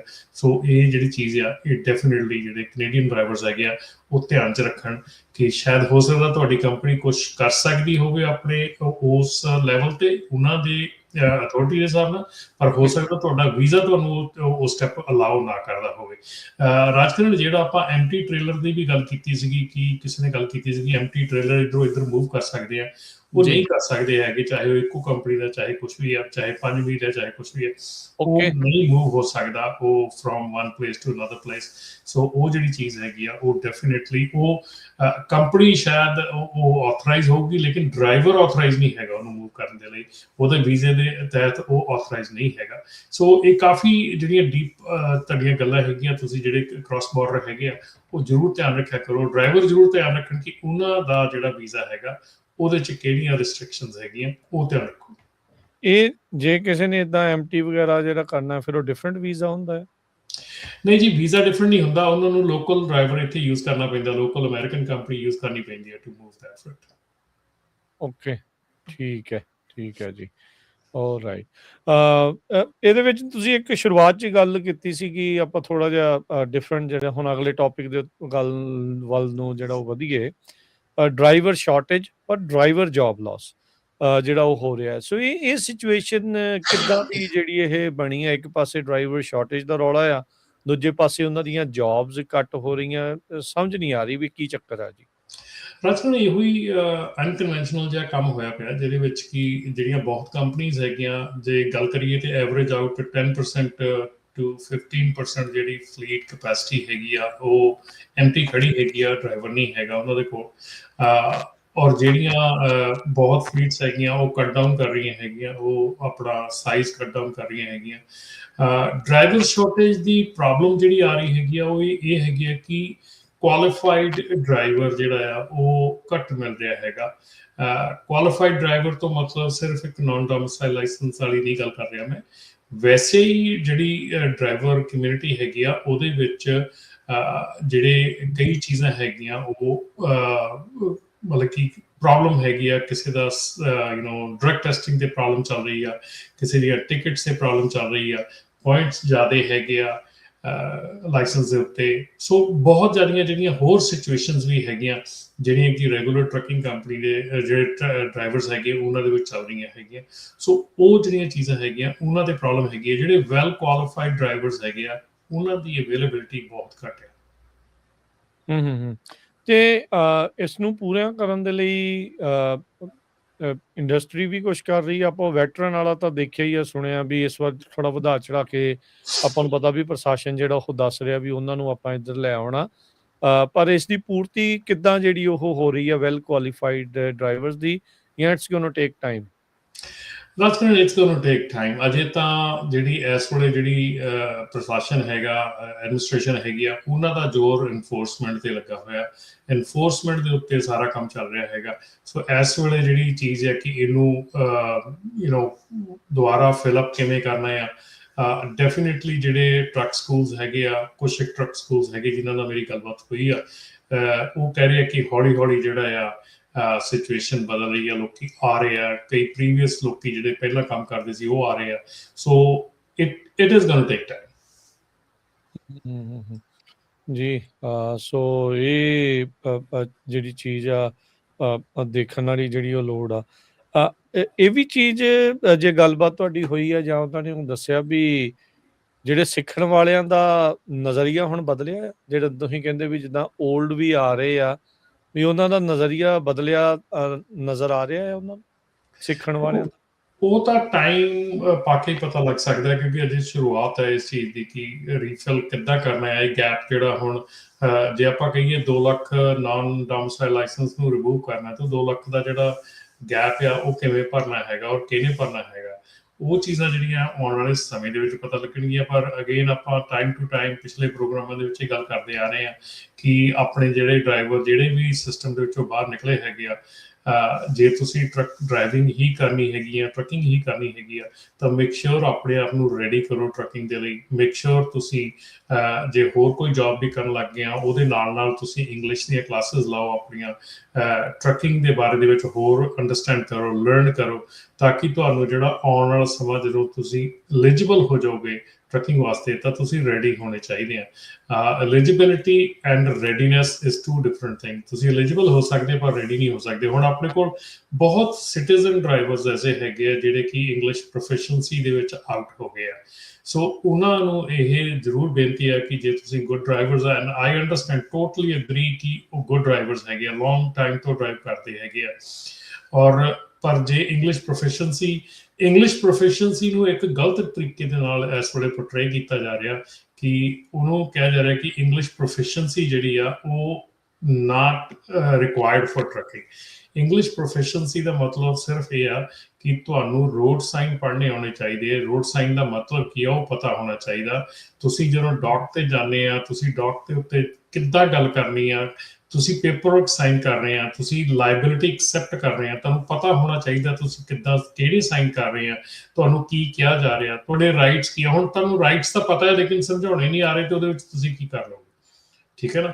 ਸੋ ਇਹ ਬੜੀਆਂ ਚੀਜ਼ਾਂ ਹੈਗੀਆਂ ਜਿਹੜੀਆਂ ਇੰਗਲਿਸ਼ ਪ੍ਰੋਫੀਸ਼ੀਐਂਸੀ ਦੇ ਵਿੱਚ ਆਉਂਦੀਆਂ ਹੈਗੀਆਂ। ਨਾਟ ਜਸਟ ਓਨਲੀ ਕਿ ਇੰਗਲਿਸ਼ ਪ੍ਰੋਫੀਸ਼ੀਐਂਸੀ ਦਾ ਮਤਲਬ ਇਹ ਆ ਕਿ ਉਹਨੂੰ ਗੱਲਬਾਤ ਕਰਨੀ ਆਉਂਦੀ ਹੋਵੇ, ਤੁਸੀਂ ਅੰਡਰਸਟੈਂਡ ਵੀ ਕਰ ਸਕੋ ਨਾ। ਹੁਣ ਜੇ ਤੁਹਾਡੇ ਕੋਲੋਂ ਕੋਈ ਡੌਕ ਦੇ ਉੱਤੇ ਸਾਈਨ ਲੈ ਰਿਹਾ ਹੈਗਾ, ਕਿਸ ਲਈ ਲੈ ਰਿਹਾ ਔਰ ਕਿਸ ਕੰਮ ਤੇ ਲੈ ਰਿਹਾ, ਤੁਸੀਂ ਇੰਨਾ ਜਿਹੜਾ ਬਿੱਲ ਆਫ ਲੀਡਿੰਗ ਹੈ ਜੋ ਤੁਸੀਂ ਸਾਈਨ ਕਰਦੇ ਆ ਉਹਦੇ ਤੇ ਤੁਸੀਂ ਕਿਸ ਚੀਜ਼ ਦੇ ਸਾਈਨ ਕਰ ਰਹੇ ਆ, ਕਿੰਨੇ ਪੀਸਿਸ ਲੈ ਰਹੇ ਆ, ਕਿਹੜਾ ਪ੍ਰੋਡਕਟ ਲੈ ਰਹੇ ਆ, ਉਹ ਚੀਜ਼ਾਂ ਤੁਹਾਨੂੰ ਸਮਝ ਆਉਣੀਆਂ ਚਾਹੀਦੀਆਂ। ਸੋ ਇੰਗਲਿਸ਼ ਪ੍ਰੋਫੀਸ਼ੀਐਂਸੀ ਨੂੰ ਜਸਟ ਇੱਕ ਇਸ ਚੀਜ਼ ਲਈ ਨਹੀਂ ਕਿ ਉਹਨੂੰ ਬੋਲਣੀ ਆਉਣੀ ਚਾਹੀਦੀ ਆ ਡਰਾਈਵਰ ਨੂੰ, ਪਰ ਉਹਦੇ ਨਾਲ ਨਾਲ ਹੋਰ ਚੀਜ਼ਾਂ ਵੀ ਜਿਹੜੀਆਂ ਉਹ ਕੰਮ ਕਰਦੀਆਂ ਹੈਗੀਆਂ। ਇੰਗਲਿਸ਼ ਪ੍ਰੋਫੀਸ਼ੀਐਂਸੀ ਦਾ ਇਕੱਲਾ ਇਹੋ ਹੀ ਮਤਲਬ ਨਹੀਂ ਹੈਗਾ ਜੀ। ਅਗਲੀ ਖਬਰ ਰਾਜਕਨਵੀਰ ਸਿੰਘ ਤੇ ਰਮਨ ਜੀ, CVSE ਦਾ ਜਿਹੜਾ ਪਿੱਛੇ ਚੈੱਕ ਹੋਇਆ ਸੀ ਮਈ 12 ਤੋਂ ਲੈ ਕੇ 14 ਤਾਈਂ, ਉਹਦੇ ਵਿੱਚ ਕਹਿੰਦੇ 54,575 ਕਮਰਸ਼ੀਅਲ ਮੋਟਰ ਵਹੀਕਲਸ ਦੀ ਇਨਸਪੈਕਸ਼ਨ ਹੋਈ, ਜਿਹਦੇ ਵਿੱਚੋਂ 13,534 ਜਿਹੜੇ ਆ ਉਹਨਾਂ ਨੂੰ ਆਊਟ ਆਫ ਸਰਵਿਸ ਆਰਡਰ ਕੀਤਾ ਗਿਆ ਸੀ। 3184 ਜਿਹੜੇ ਡਰਾਈਵਰ ਸੀਗੇ। ਸੋ ਆਊਟ ਆਫ ਸਰਵਿਸ ਬਹੁਤ ਵੱਡੇ ਹੋਏ ਆ। ਮੇਨ ਕਹਿੰਦੇ ਵੀ ELD ਟੈਂਪਰਿੰਗ ਨੂੰ ਲੈ ਕੇ ਸੀਗਾ। ਸੋ ਆਪਣੇ ਟਰੱਕਰਸ ਬਹੁਤ ਸਾਰੇ ਹੈਗੇ ਪੰਜਾਬੀ ਜਿਹੜੇ ਜਾਂਦੇ ਆ ਕੈਲੀਫੋਰਨੀਆ ਵੈਸਟ ਕੋਸਟ ਫਰੇਟ, ਤੇ ਕਹਿੰਦੇ ਵੀ 3 ਪ੍ਰਾਇਓਰਟੀਜ਼ ਜਿਹੜੀਆਂ ਆ ਉਹ ਉਹਨਾਂ ਨੂੰ ਧਿਆਨ 'ਚ ਰੱਖੋ। ਮੈਡੀਕਲ ਕਾਰਡਸ ਤੁਹਾਡੇ ਕਰੰਟ ਹੋਣੇ ਚਾਹੀਦੇ ਆ। Secure every load too specially ਜਿਹੜੇ ਫਲੈਟ ਬੈਡ ਜਾਂ ਐਗ ਕਮੋਡਿਟੀਜ਼ ਆ, ਤੇ ਮੇਕ ਸ਼ੋਰ ਕਰੋ ਵੀ ਜਿਹੜੀਆਂ ਤੁਹਾਡੀਆਂ ELD ਐਂਟਰੀਜ਼ ਆ ਉਹ ਐਕੂਰੇਟ ਤੇ ਅਨਟੈਂਪਰਡ ਹੈਗੀਆਂ। ਤੇ ਜਿਹੜੇ ਫਿਊਲ ਤੇ ਕੈਮੀਕਲ ਹੌਲਰਸ ਆ ਉਹ ਆਪਣੇ ਜਿਹੜੇ ਰੀਚੈਕ ਕਰਨ ਪਲੈਕਾਰਡਸ ਤੇ ਸ਼ਿਪਿੰਗ ਪੇਪਰਸ, ਤਾਂ ਕਿ ਉਹਨਾਂ ਦਾ ਜਿਹੜਾ HM DGOS ਕੁਛ ਹੁੰਦਾ ਉਹ ਤੋਂ ਬਚਿਆ ਜਾ ਸਕੇ। ਜੀ, ਹੁਣ ਜਿੰਨੀਆਂ ਚੀਜ਼ਾਂ ਤੁਸੀਂ ਚੈੱਕ ਕਰਨ ਨੂੰ ਕਹੀਆਂ ਤੇ ਉਹ ਫਿਰ ਇੱਥੇ ਉਹੀ ਚੀਜ਼ ਆ ਜਾਂਦੀਆਂ ਕਿ if you know how to read, write, understand ਕੀ ਲਿਖਿਆ ਹੈਗਾ, ਕੀ ਕਰ ਰਹੇ ਹੈਗੇ ਆ। ਈਵਨ ਹੁਣ ELD ਦੀਆਂ ਆ, ਜਦੋਂ ਤੁਸੀਂ ਐਡਿਟ ਕਰਦੇ ਹੈਗੇ ਆ ELD ਦੇ ਉੱਤੇ ਕੀ ਲਿਖਣਾ ਹੈਗਾ, ਕੀ ਨੋਟੀਫਿਕੇਸ਼ਨ ਦੇਣੀ ਹੈਗੀ ਆ, ਕੀ ਨੋਟੇਸ਼ਨ ਦੇਣੀ ਹੈਗੀ ਆ। ਸੋ ਸਾਰੀਆਂ ਚੀਜ਼ਾਂ ਦੇ ਲਈ ਤੁਹਾਨੂੰ ਲੈਂਗੁਏਜ ਜਿਹੜੀ ਆ ਉਹ ਜ਼ਰੂਰੀ ਹੈਗੀ ਆ। ਤੇ ਰਾਜਨ ਇੱਕ ਹੋਰ ਜਿਹੜੀ ਆਪਾਂ ਖਬਰ 2020 ਦੇ ਵਿੱਚ ਇਹ ਸ਼ੁਰੂ ਹੋਇਆ ਸੀਗਾ ਜਦੋਂ ਕੋਵਿਡ ਸ਼ੁਰੂ ਹੋਇਆ ਸੀਗਾ, ਬ੍ਰੋਕਰ ਟ੍ਰਾਂਸਪੇਰੈਂਸੀ। ਸੋ ਬ੍ਰੋਕਰ ਟ੍ਰਾਂਸਪੇਰੈਂਸੀ ਜਿਹੜੀ ਆ ਉਦੋਂ ਬਹੁਤ ਹੱਲਾ ਮਚਿਆ ਸੀਗਾ ਕਿਉਂਕਿ ਉਦੋਂ ਰੇਟਸ ਇੰਨੇ ਜ਼ਿਆਦਾ ਵਧੇ ਸੀਗੇ ਤੇ ਉਹਦੇ ਵਿੱਚ ਕੈਰੀਅਰਸ ਨੂੰ ਲੱਗਦਾ ਸੀਗਾ ਕਿ ਬ੍ਰੋਕਰਸ ਜਿਹੜੇ ਆ ਬਹੁਤ ਜ਼ਿਆਦਾ ਪੈਸੇ ਬਣਾ ਰਹੇ ਆ। ਤੇ ਬ੍ਰੋਕਰ ਟ੍ਰਾਂਸਪੇਰੈਂਸੀ ਦੀ ਗੱਲ ਹਮੇਸ਼ਾ ਤੋਂ ਚੱਲਦੀ ਆਈ ਆ, ਪਰ ਉਦੋਂ ਬਹੁਤ ਗੱਲ ਜਿਹੜੀ ਉੱਠੀ ਸੀਗੀ। ਤੇ ਪਰ ਸਟਿਲ ਅਜੇ ਤੱਕ ਜਿਹੜੀ ਆ ਟਰੱਕਰਸ ਆਰ ਸਟਿਲ ਵੇਟਿੰਗ ਕਿ ਉਸ ਬ੍ਰੋਕਰ ਟ੍ਰਾਂਸਪੇਰੈਂਸੀ ਦੇ ਰੂਲ ਦੇ ਉੱਤੇ ਕੀ ਹੋਇਆ ਹੈਗਾ ਔਰ ਕੀ ਹੋਣਾ ਹੈਗਾ। ਜਿਹੜਾ FMCSA ਦਾ ਰੈਗੂਲੇਟਰੀ ਏਜੰਡਾ ਸੀਗਾ ਉਹ ਟਾਰਗੇਟ ਸੀਗਾ ਜੁਲਾਈ 2026 ਦਾ, ਪਰ ਅਜੇ ਤੱਕ ਜਿਹੜਾ ਉਹਦੇ ਉੱਤੇ ਕੋਈ ਕੰਮ ਨਹੀਂ ਹੋਇਆ ਹੈਗਾ ਜਾਂ ਕੋਈ ਉਹਦੇ ਤੇ ਵਾਧਾ ਨਹੀਂ ਵਧਿਆ ਹੈਗਾ। ਸੋ 6 ਸਾਲ ਹੋ ਚੱਲਿਆ ਇਸ ਰੂਲ ਨੂੰ ਬਣਦੇ ਟੁੱਟਦੇ, ਪਰ ਲੇਕਿਨ ਕਿਸੇ ਪਾਸੇ ਨੂੰ ਜਿਹੜੀ ਗੱਲ ਆ ਉਹ ਨਹੀਂ ਵਧੀ ਹੈਗੀ। ਫਿਰ ਮੰਨੀਏ ਵੀ ਬ੍ਰੋਕਰਾਂ ਦੀ ਫਿਰ ਲੌਬੀ ਸਟਰੋਂਗ ਆ, ਬਣ ਨਹੀਂ ਦਿੰਦੇ, ਟ੍ਰਾਂਸਪੇਰੈਂਸੀ ਆਉਣ ਨਹੀਂ ਦਿੰਦੇ। ਦੇਖੋ ਅੱਗੇ ਤਾਂ ਬ੍ਰੋਕਰ ਜਿਹੜਾ ਸੀ ਉਹ ਫਾਈਟ ਕਰਦਾ ਸੀਗਾ ਕਿ ਮੇਰੇ ਸਾਰੇ ਖਰਚੇ ਆ ਜੀ ਮੈਂ ਸੇਲਸ ਲਈ ਪੇ ਕਰਦਾ, technology, insurance, employee, fraud prevention, claim exposure, credit risk, ਸਾਰੀਆਂ ਆਪਰੇਟਿੰਗ ਕਾਸਟ ਜਿਹੜੀਆਂ ਮੇਰੀਆਂ ਇਹਦੇ ਵਿੱਚ ਆਉਂਦੀਆਂ। ਤੇ ਹੁਣ ਇੱਕ ਬਹੁਤ ਵੱਡਾ ਜਿਹੜਾ ਰੀਜ਼ਨ ਹੋਰ ਬ੍ਰੋਕਰ ਜਿਹੜੀ ਲਾਇਬਿਲਿਟੀ ਆ ਉਹ ਵਿੱਚ ਜੁੜ ਗਿਆ ਹੈਗਾ। ਸੋ ਬ੍ਰੋਕਰ ਲਾਇਬਿਲਿਟੀ ਜਿਹੜੀ ਆ ਉਹਨੇ ਇਸ ਚੀਜ਼ ਦੇ ਉੱਤੇ ਕਾਫੀ ਹੱਦ ਤੱਕ ਜਿਹੜਾ ਸ਼ਿਕੰਜਾ ਕੱਸ ਲਿਆ ਹੈਗਾ, ਕਿਉਂਕਿ ਹੁਣ ਬ੍ਰੋਕਰ ਦੀ ਕਾਸਟ ਜਿਹੜੀ ਆ ਉਹ ਡੈਫੀਨੇਟਲੀ ਜਿਹੜੀ ਆ ਹਾਈ ਜਾਣ ਵਾਲੀ ਆ। ਸੋ ਉਹਦੇ ਲਈ ਜਿਹੜਾ ਆ ਬ੍ਰੋਕਰ ਡੈਫੀਨੇਟਲੀ ਪੂਰਾ ਆਪਣਾ ਜਿਹੜਾ ਜ਼ੋਰ ਲਾਏਗਾ ਤਾਂ ਕਿ ਇਹ ਜਿਹੜੀ ਚੀਜ਼ ਆ, ਇਹ ਬ੍ਰੋਕਰ ਟ੍ਰਾਂਸਪੇਰੈਂਸੀ ਜਿਹੜੀ ਚੀਜ਼ ਆ ਇਹ ਪੁਸ਼ ਹੋ ਸਕੇ ਔਰ ਹੁੰਦੀ ਰਹੇ। ਸੋ ਆਈ ਥਿੰਕ ਇਹਦੇ ਉੱਤੇ ਟਾਈਮ ਜਿਹੜਾ ਹੁਣ ਲੱਗਦਾ ਹੈ ਕਿ ਬ੍ਰੋਕਰ ਟ੍ਰਾਂਸਪੇਰੈਂਸੀ ਕਰਕੇ it's going to be a little problem. ਜੀ, ਸੋ ਤੁਹਾਡਾ ਵੀ ਕੋਈ ਟਰੈਕਿੰਗ ਦੇ ਨਾਲ ਕੁਐਸਚਨ ਹੈ, ਸਵਾਲ ਹੈ ਤਾਂ ਤੁਸੀਂ ਕਾਲ ਕਰ ਸਕਦੇ ਹੋ। ਸਟੂਡੀਓ ਦਾ ਨੰਬਰ ਹੈ 408-272-5200 4082725200 ਦੇ ਉੱਤੇ ਤੁਸੀਂ ਕਾਲ ਕਰ ਸਕਦੇ ਹੈਗੇ ਆ। ਮੈਡੀਕਲ ਕਾਰਡਸ ਦੀ ਹਰਜੋਤ ਜੀ ਨੇ ਗੱਲ ਕੀਤੀ ਸੀਗੀ ਵੀ ਜਿੱਦਾਂ CVSA ਵਾਲਿਆਂ ਨੇ ਕਿਹਾ ਵੀ ਉਹਦੇ 'ਤੇ ਧਿਆਨ ਦਿਓ। ਉਹਦੇ ਬਾਰੇ ਲੇਟੈਸਟ ਅਪਡੇਟ ਰਮਨ ਜੀ ਜਿਹੜਾ ਉਹ ਦੱਸ ਦੇਣਾ। ਹੁਣ ਸਿੱਧਾ FMCSA ਨੂੰ ਰਿਪੋਰਟ ਕਰਨਾ ਆ। ਅਜੇ ਵੀ ਬਹੁਤ ਸਾਰੇ ਲੋਕਾਂ ਦੇ ਜਿਹੜੇ ਉਹ ਸਵਾਲ ਆ ਵੀ DMV ਕੋ ਜਾਣਾ ਆ, ਕਿੱਧਰ ਜਾਣਾ ਆ, ਕਿੱਦਾਂ ਕਰਾਉਣਾ ਆ। ਸੋ ਇੱਕ ਵਾਰੀ ਤੁਸੀਂ ਪਲੀਜ਼ ਇਹ 'ਤੇ ਅਪਡੇਟ ਕਰ ਦਿਓ। ਬਿਲਕੁਲ ਰਾਜਕਰਨ, ਬੜਾ ਇੰਪੋਰਟੈਂਟ ਹੈਗਾ ਆ। ਫਾਈਨਲੀ ਕੈਲੀਫੋਰਨੀਆ ਨੇ ਨਾਟ ਵਿਦਿਨ ਟਾਈਮ ਬਟ ਸਟਿਲ ਇਹਨਾਂ ਕੋ ਅਕਤੂਬਰ ਤੱਕ ਦਾ ਟਾਈਮ ਸੀਗਾ ਕੰਪਲਾਈ ਕਰਨ ਦਾ। ਸੋ ਕੈਲੀਫੋਰਨੀਆ ਨੇ ਉਹ ਕੰਪਲਾਈ ਕਰ ਲਿਆ ਹੈਗਾ। ਕੈਲੀਫੋਰਨੀਆ ਨੇ ਇਹ ਚੀਜ਼ ਜਿਹੜੀ ਆ ਇਹ ਅਡਾਪਟ ਕਰ ਲਈ ਹੈਗੀ ਆ, ਜਿੱਥੇ ਕਿ ਜਿਹੜਾ ਹੁਣ ਇੱਥੇ ਪ੍ਰੋਬਲਮ ਇਹ ਹੋਈ ਆ ਸਬਜੈਕਟ ਦੇ ਵਿੱਚ ਕਿ ਕੀ ਤੁਹਾਡਾ ਜਿਹੜਾ ਲਾਇਸੈਂਸ ਹੈਗਾ ਉਹ ਤੁਹਾਡਾ ਤੁਸੀਂ ਜਦੋਂ ਲਿਆ ਹੈਗਾ ਤੇ ਉਹ ਹੈਗਾ ਕਿ ਤੁਸੀਂ ਇੰਟਰਸਟੇਟ ਹੈ ਜਾਂ ਇੰਟਰਾਸਟੇਟ ਹੈ। ਸੋ ਜੇ ਤੁਹਾਡਾ ਇੰਟਰਸਟੇਟ ਲਾਇਸੈਂਸ ਹੈਗਾ, ਇੰਟਰਸਟੇਟ ਦਾ ਮਤਲਬ ਵੀ ਤੁਸੀਂ ਕਿਸੇ ਵੀ ਸਟੇਟ ਦੇ ਵਿੱਚ ਡਰਾਈਵ ਕਰ ਸਕਦੇ ਹੈਗੇ ਆ ਵਿਦਨ ਤੁਹਾਡੀ ਹੋਮ ਸਟੇਟ ਨੂੰ ਛੱਡਣ, ਮਤਲਬ ਕਿ ਇਨਕਲੂਡ ਕਰਕੇ ਤੁਸੀਂ ਸਟੇਟ ਲਾਈਨ ਕ੍ਰਾਸ ਕਰ ਸਕਦੇ ਆ। ਸੋ ਇੰਟਰਸਟੇਟ ਜਿਹੜਾ ਲਾਇਸੈਂਸ ਹੈਗਾ ਉਹਦੇ ਲਈ ਤੁਹਾਨੂੰ ਹੁਣ DMV ਦੇ ਵਿੱਚ ਆਪਣਾ ਮੈਡੀਕਲ ਲੈ ਕੇ ਜਾਣ ਦੀ ਲੋੜ ਨਹੀਂ ਹੈਗੀ। DMV ਨੂੰ ਉਹ ਮੈਡੀਕਲ ਨਹੀਂ ਅਪਡੇਟ ਕਰਦੀ DMV। ਉਹ ਸਿੱਧੇ ਦਾ ਸਿੱਧਾ ਮੈਡੀਕਲ ਜਿਹੜਾ ਆ ਉਹ ਡਾਕਟਰ ਜਿਹੜੇ ਤੁਹਾਡਾ ਮੈਡੀਕਲ ਕਰ ਰਿਹਾ ਹੈਗਾ ਉਹਨਾਂ ਦੀ ਰਿਸਪੌਂਸਿਬਿਲਿਟੀ ਆ ਕਿ ਉਹ ਡਾਇਰੈਕਟਲੀ ਤੁਹਾਡਾ ਜਿਹੜਾ ਮੈਡੀਕਲ ਆ ਉਹ FMCSA ਨੂੰ ਸਬਮਿਟ ਕਰਨ। ਉਹ ਕਿਵੇਂ ਕਰਦੇ ਹੈਗੇ ਕਿਵੇਂ ਨਹੀਂ ਕਰਦੇ ਹੈਗੇ, that is not your responsibility, that is their job to submit. ਉਹਨਾਂ ਦਾ ਫਰਜ਼ ਬਣਦਾ ਹੈਗਾ, ਉਹਨਾਂ ਦੀ ਜੌਬ ਡਿਊਟੀ ਆ, ਰਿਕੁਆਇਰਮੈਂਟ ਹੈ ਉਹਨਾਂ ਦੇ ਲਈ to submit that medical directly to FMCSA ਜਿਹੜੀ ਨੈਸ਼ਨਲ ਰਜਿਸਟਰੀ ਹੈਗੀ ਆ। ਸੋ ਮਕਸਦ ਇਹਦਾ ਕੀ ਸੀਗਾ ਕਿ ਹੁਣ ਪਹਿਲਾਂ ਕੀ ਰੂਲ ਚੱਲਦਾ ਸੀਗਾ ਕਿ ਤੁਸੀਂ DMV ਨੂੰ ਦਿੰਦੇ ਸੀਗੇ medical, DMV time to time ਜਾਂ ਡਿਲੇ ਕਰਕੇ ਜਾਂ ਕਿੱਦਾਂ ਵੀ ਆ FMCSA ਨੂੰ ਅਪਡੇਟ ਕਰਦੀ ਸੀ। ਤਦੇ ਉਹਦੇ ਕਰਕੇ ਤੁਹਾਨੂੰ ਆਪਣੇ ਵਾਲਟ ਦੇ ਵਿੱਚ ਮੈਡੀਕਲ ਕਾਰਡ ਕੈਰੀ ਕਰਨਾ ਪੈਂਦਾ ਸੀ। ਸੋ ਇਸ ਸਟੈਪ ਦੇ ਨਾਲ ਜਦੋਂ ਡਾਇਰੈਕਟਲੀ FMCSA ਨੂੰ ਅਪਡੇਟ ਹੋ ਜਾਂਦਾ ਹੈ, ਸੋ ਜਿੱਦਾਂ ਅੱਜ ਤੁਹਾਡਾ ਮੈਡੀਕਲ ਹੋਇਆ, ਅੱਜ ਰਾਤ ਨੂੰ 12 ਵਜੇ ਤੱਕ 24 ਘੰਟਿਆਂ ਦੇ ਵਿੱਚ ਜਿਹੜਾ ਆ ਉਹ ਮੈਡੀਕਲ ਅਪਡੇਟ ਹੋਣਾ ਚਾਹੀਦਾ FMCSA ਨੂੰ ਇਲੈਕਟ੍ਰੋਨਿਕਲੀ। ਸੋ ਇਹ ਆਪਾਂ ਇੰਟਰਸਟੇਟ ਦੀ ਤੁਸੀਂ ਦੱਸ ਰਹੇ ਹੋ, ਰਾਈਟ? ਹਾਂਜੀ, ਇੰਟਰਸਟੇਟ ਵੀ ਹੈਗੀ ਆ। ਜੇ ਤੁਸੀਂ 21 ਸਾਲ ਤੋਂ ਛੋਟੇ ਆ, ਜਿੱਦਾਂ ਹੁਣ ਜੇ ਕੈਲੀਫੋਰਨੀਆ ਦੀ ਗੱਲ ਕਰ ਲਈਏ ਜਾਂ ਹੋਰ ਸਟੇਟ, ਜੇ ਤੁਸੀਂ 21 ਸਾਲ ਤੋਂ ਛੋਟੇ ਹੈਗੇ ਆ ਔਰ ਤੁਹਾਡਾ ਲਾਇਸੈਂਸ ਜਿਹੜਾ ਆ ਉਹ ਤੁਹਾਨੂੰ ਇੰਟਰਸਟੇਟ ਜਾਣ ਲਈ ਨਹੀਂ ਹੈਗਾ, ਤੁਸੀਂ ਇੰਟਰਾਸਟੇਟ ਹੀ ਰਹਿ ਸਕਦੇ ਆ। ਸੋ ਇਹਦੇ ਵਿੱਚ ਵੀ ਕੰਪਲੀਕੇਸ਼ਨ ਇਹ ਆ ਕਿ ਜੇ ਤੁਹਾਡਾ ਇੰਟਰਾਸਟੇਟ ਲਾਇਸੈਂਸ ਹੈ, ਮਤਲਬ ਲੈਸ ਦੈਨ 21 years old ਆ, ਤੇ ਤੁਹਾਡਾ ਜਿਹੜਾ ਮੈਡੀਕਲ ਹੈ ਉਹ DMV ਨੂੰ ਸਬਮਿਟ ਹੋਣਾ ਹੈ, ਤੁਹਾਡਾ ਮੈਡੀਕਲ FMCSA ਨੂੰ ਸਬਮਿਟ ਨਹੀਂ ਹੋਣਾ। ਸੋ ਤੁਸੀਂ ਆਪਣਾ DMV ਨੂੰ ਮੈਡੀਕਲ ਲੈ ਕੇ ਜਾ ਸਕਦੇ ਆ। ਸੋ ਇਹ ਜਿਹੜੀ ਬਹੁਤ ਜਿਹੜੀਆਂ ਚੀਜ਼ਾਂ ਹੈਗੀਆਂ ਰਾਜਕਰਨ ਇਸ ਕੰਪਲੈਕਸ ਸਿਚੁਏਸ਼ਨ ਦੇ ਵਿੱਚ ਹੈਗੀਆਂ। ਸੋ ਅਗੇਨ ਜਿਹੜੇ ਮੈਡੀਕਲ ਹੈਗੇ ਆ ਉਹ ਜੇ ਤੁਹਾਡਾ ਇੰਟਰਸਟੇਟ ਆ ਤਾਂ ਡਾਇਰੈਕਟਲੀ FMCSA ਨੂੰ ਸਬਮਿਟ ਹੋਣਾ ਆ, ਤੇ ਜੇ ਤੁਹਾਡਾ ਇੰਟਰਾਸਟੇਟ ਆ ਤੇ ਉਹ ਤੁਹਾਡੀ ਲੋਕਲ DMV ਨੂੰ ਸਬਮਿਟ ਹੋਣਾ ਹੈ। ਸੋ ਇਹਦੇ ਲਈ ਜ਼ਰੂਰ ਇੱਕ ਮੈਂ ਬੇਨਤੀ ਕਰੂੰਗਾ ਟਰੱਕਿੰਗ ਕੰਪਨੀਆਂ ਨੂੰ ਵੀ ਕਿ ਇੱਥੇ ਫਿਰ ਇੱਕ ਵਾਰੀ ਤੁਸੀਂ ਜ਼ਰੂਰ ਧਿਆਨ ਦਿਓ ਕਿ ਜੇ ਤੁਹਾਡਾ ਡਰਾਈਵਰ 21 ਸਾਲ ਤੋਂ ਛੋਟਾ ਹੈਗਾ ਤੇ ਤੁਸੀਂ ਉਹਨੂੰ ਇੰਟਰਸਟੇਟ ਲੋਡ ਜਿਹੜਾ ਆ ਉਹਦੇ ਕੋਲ ਟ੍ਰਾਂਸਫਰ ਨਹੀਂ ਕਰਾ ਸਕਦੇ।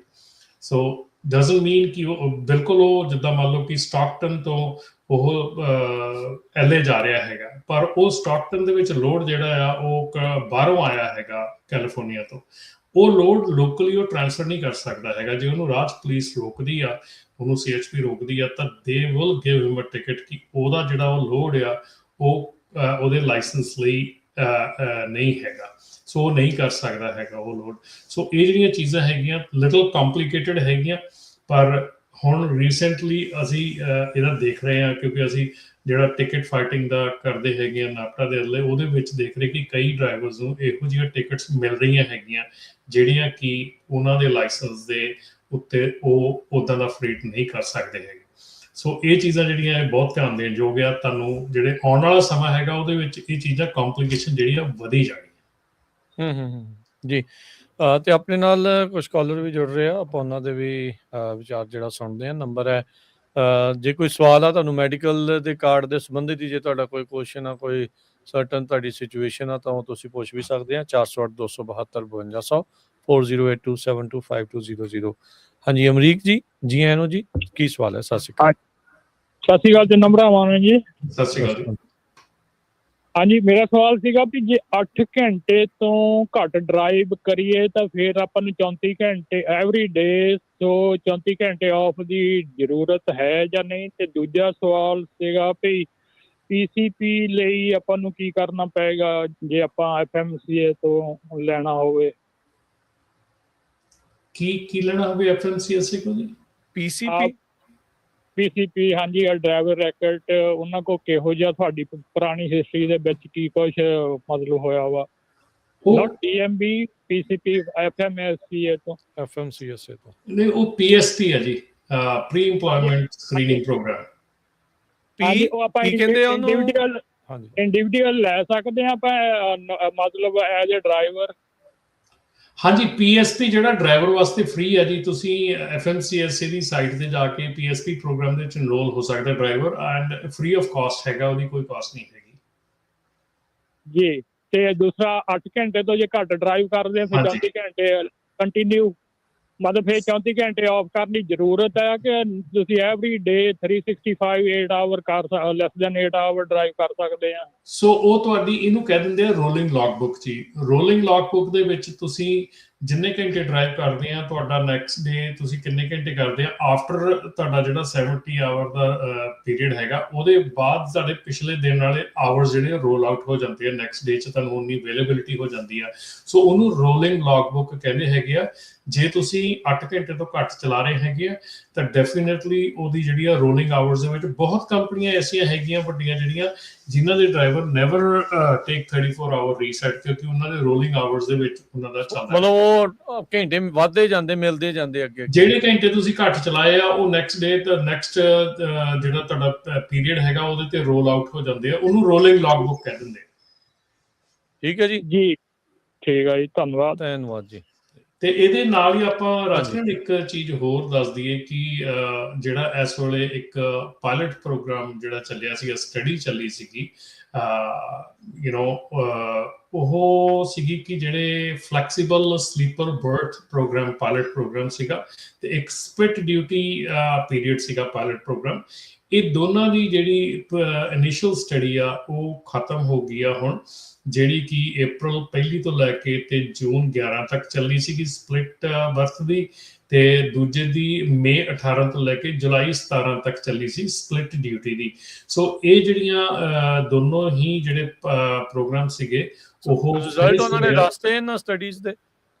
ਅਜੇ ਮੈਂ ਦੱਸ ਰਿਹਾ ਨਾ ਕਿ ਇਸ ਤੋਂ ਬਾਅਦ ਹੁਣ ਜਿਹੜਾ ਨੈਕਸਟ ਆ ਇਹਨਾਂ ਦਾ ਪਾਇਲਟ ਪ੍ਰੋਗਰਾਮ ਸ਼ੁਰੂ ਹੋਣਾ ਆ। ਸੋ ਪਾਇਲਟ ਪ੍ਰੋਗਰਾਮ ਜਿਹੜਾ ਆ ਉਹ ਲਾਂਚ ਹੋਣਾ ਆ, ਜਿਹੜਾ ਕਿ ahead of 2027 ਲਾਂਚ ਜਿਹੜਾ ਇਹਨਾਂ ਨੇ ਮੈਨੂੰ ਯਾਦ ਆ ਗਿਆ ਹੁਣੇ ਰਮਨ ਜੀ, ਕਈ ਸਾਲ ਪਹਿਲਾਂ ਇਹਨਾਂ ਨੇ ਜਿਹੜੀ ਉਹ ਸਪਲਿਟ ਵਾਲੀ 8255 62 ਕੁਛ ਏਦਾਂ ਕਰਕੇ 6437 ਕੁਛ ਏਦਾਂ ਕਰਕੇ ਵੀ ਟਰਾਈ ਕਰ ਰਹੇ ਸੀਗੇ। ਉਹਦਾ ਵੀ ਕੋਈ ਪਤਾ ਨਹੀਂ ਲੱਗਾ ਵੀ ਉਹਨਾਂ ਨੇ ਕੁਛ ਕੀ ਨਤੀਜਾ ਕੱਢਿਆ ਸੀ ਉਸ ਸਟੱਡੀ ਦਾ। ਨਹੀਂ ਚੱਲ ਰਿਹਾ ਹੈਗਾ। ਜਿਹੜੀ ਸਪਲਿਟ ਡਿਊਟੀ ਪ੍ਰੋਗਰਾਮ ਹੈਗਾ ਆ ਉਹਦੇ ਵਿੱਚ ਆਲਮੋਸਟ May 18 ਤੋਂ ਲੈ ਕੇ July 17 2026 ਤੱਕ ਇਹ ਪ੍ਰੋਗਰਾਮ ਚੱਲਿਆ ਹੈਗਾ। ਮਿਨੀਸੋਟਾ, ਵਿਸਕਾਂਸਨ ਤੇ ਓਹਾਇਓ ਦੇ 3 ਮੋਟਰ ਕੈਰੀਅਰਸ ਦੇ ਡਰਾਈਵਰ ਨੇ ਪਾਰਟਿਸਿਪੇਟ ਕੀਤਾ ਹੈਗਾ ਉਹਦੇ ਵਿੱਚ।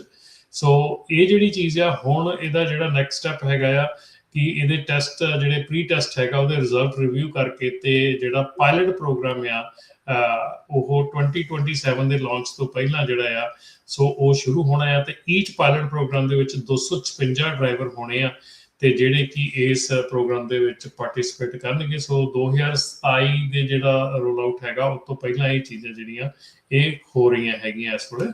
ਠੀਕ ਹੈ ਜੀ। ਤੇ ਇਹਦੇ ਨਾਲ ਇੱਕ ਜਿਹੜਾ ਹੋਰ ਆਪਣੇ ਕੁਝ ਜੇ ਇਹ ਰੋਕ ਸਕਦੇ ਆ ਤੇ ਆਪਾਂ ਕੁਝ ਕਾਲਰਸ ਲੈ ਲਈਏ ਜਿਹੜੇ ਹੋਲਡ ਤੇ ਆ ਜੀ। ਹਾਂਜੀ, ਰਾਜਵੀਰ ਜੀ। ਸਤਿ ਸ਼੍ਰੀ ਅਕਾਲ ਬਾਈ ਜੀ। ਸਤਿ ਸ਼੍ਰੀ ਅਕਾਲ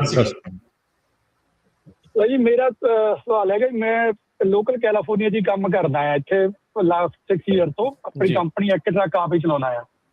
ਮੈਨੂੰ ਲੈਟਰ ਰਿਸੀਵ ਹੋਈ ਹੈ ਜੀ ਓਕਲਾਹੋਮਾ ਤੋਂ, ਕਿਸੇ ਨੇ ਮੈਨੂੰ ਸੂਹ ਕਰਤਾ ਉਧਰੋਂ ਕਿ ਮੇਰਾ ਕੋਈ ਹੈਪਨ ਹੋਇਆ ਉੱਧਰ ਓਕਲਾਹੋਮਾ ਸਿਟੀ ਵਿੱਚ ਜਾ ਕੇ। ਤੁਸੀਂ ਗਏ ਨਹੀਂ ਉੱਧਰ? ਮੈਂ ਤਾਂ 6 ਸਾਲ ਤੋਂ ਮੈਂ ਕਦੇ ਵੀ ਨਹੀਂ ਗਿਆ ਜੀ ਉੱਧਰ, ਪਰ ਲਾਸਟ 6 ਈਅਰ ਤੋਂ ਮੈਂ ਇੱਥੇ ਹੀ ਕੰਮ ਕਰ ਰਿਹਾ ਕੈਲੀਫੋਰਨੀਆ ਦੀ। ਠੀਕ ਹੈ ਜੀ।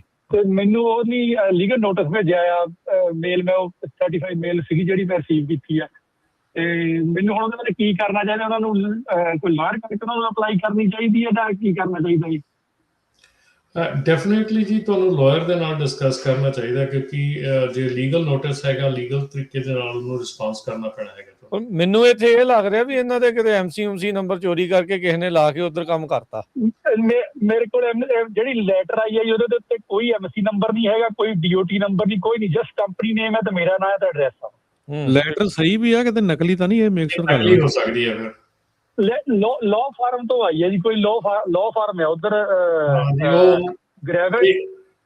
ਇਹ ਫਰਾਡ ਹੀ ਲੱਗਦਾ ਜੀ। ਉਹ ਇਦਾਂ ਕਈ ਫਰਮਾਂ ਹੈਗੀਆਂ ਜਿਹੜੀਆਂ ਇਦਾਂ ਕਰੀ ਮੁੱਖ ਦੀ ਗੱਲ ਆ ਵੀ ਇਹਨਾਂ ਨੇ ਪੈਸੇ ਲਵਾਉਣੇ ਆ ਤੁਹਾਡੇ, ਹੁਣ ਤੁਹਾਨੂੰ ਇੱਕ ਵਕੀਲ ਕਰਨਾ ਪੈਣਾ। ਜਦ ਕਿ ਮੈਂ ਕਦੇ ਕੈਲੀਫੋਰਨੀਆ ਤੋਂ ਬਾਹਰ ਗਿਆ ਨਹੀਂ, ਮੈਂ ਕੈਲੀਫੋਰਨੀਆ ਹੀ ਕੰਮ ਕਰਦਾ। ਠੀਕ ਹੈ। ਨਹੀਂ ਫਿਰ ਇਹੀ ਲੀਗਲ ਦਾ ਜਵਾਬ ਉਹਨਾਂ ਨੂੰ ਵੀ ਕਹਿ ਸਕਦੇ ਆ ਰਮਨ ਜੀ, ਵੀ ਸਿੱਧਾ ਫਰਮ ਨੂੰ ਕਾਲ ਪਏ, ਮੈਂ ਕਦੇ ਗਿਆ ਨਹੀਂ, ਤੁਹਾਡੇ ਕੋਲ ਕੀ ਪ੍ਰੂਫ ਹੈਗਾ ਹੈ ਨਾ? ਸਿੱਧੀ ਗੱਲ ਕਰਨ ਦਾ ਮਤਲਬ ਇਹ ਹੈ ਕਿ ਤੁਸੀਂ ਇੱਥੇ ਫਸਣਾ। ਹਾਂ, ਅੱਛਾ, ਠੀਕ ਹੈ।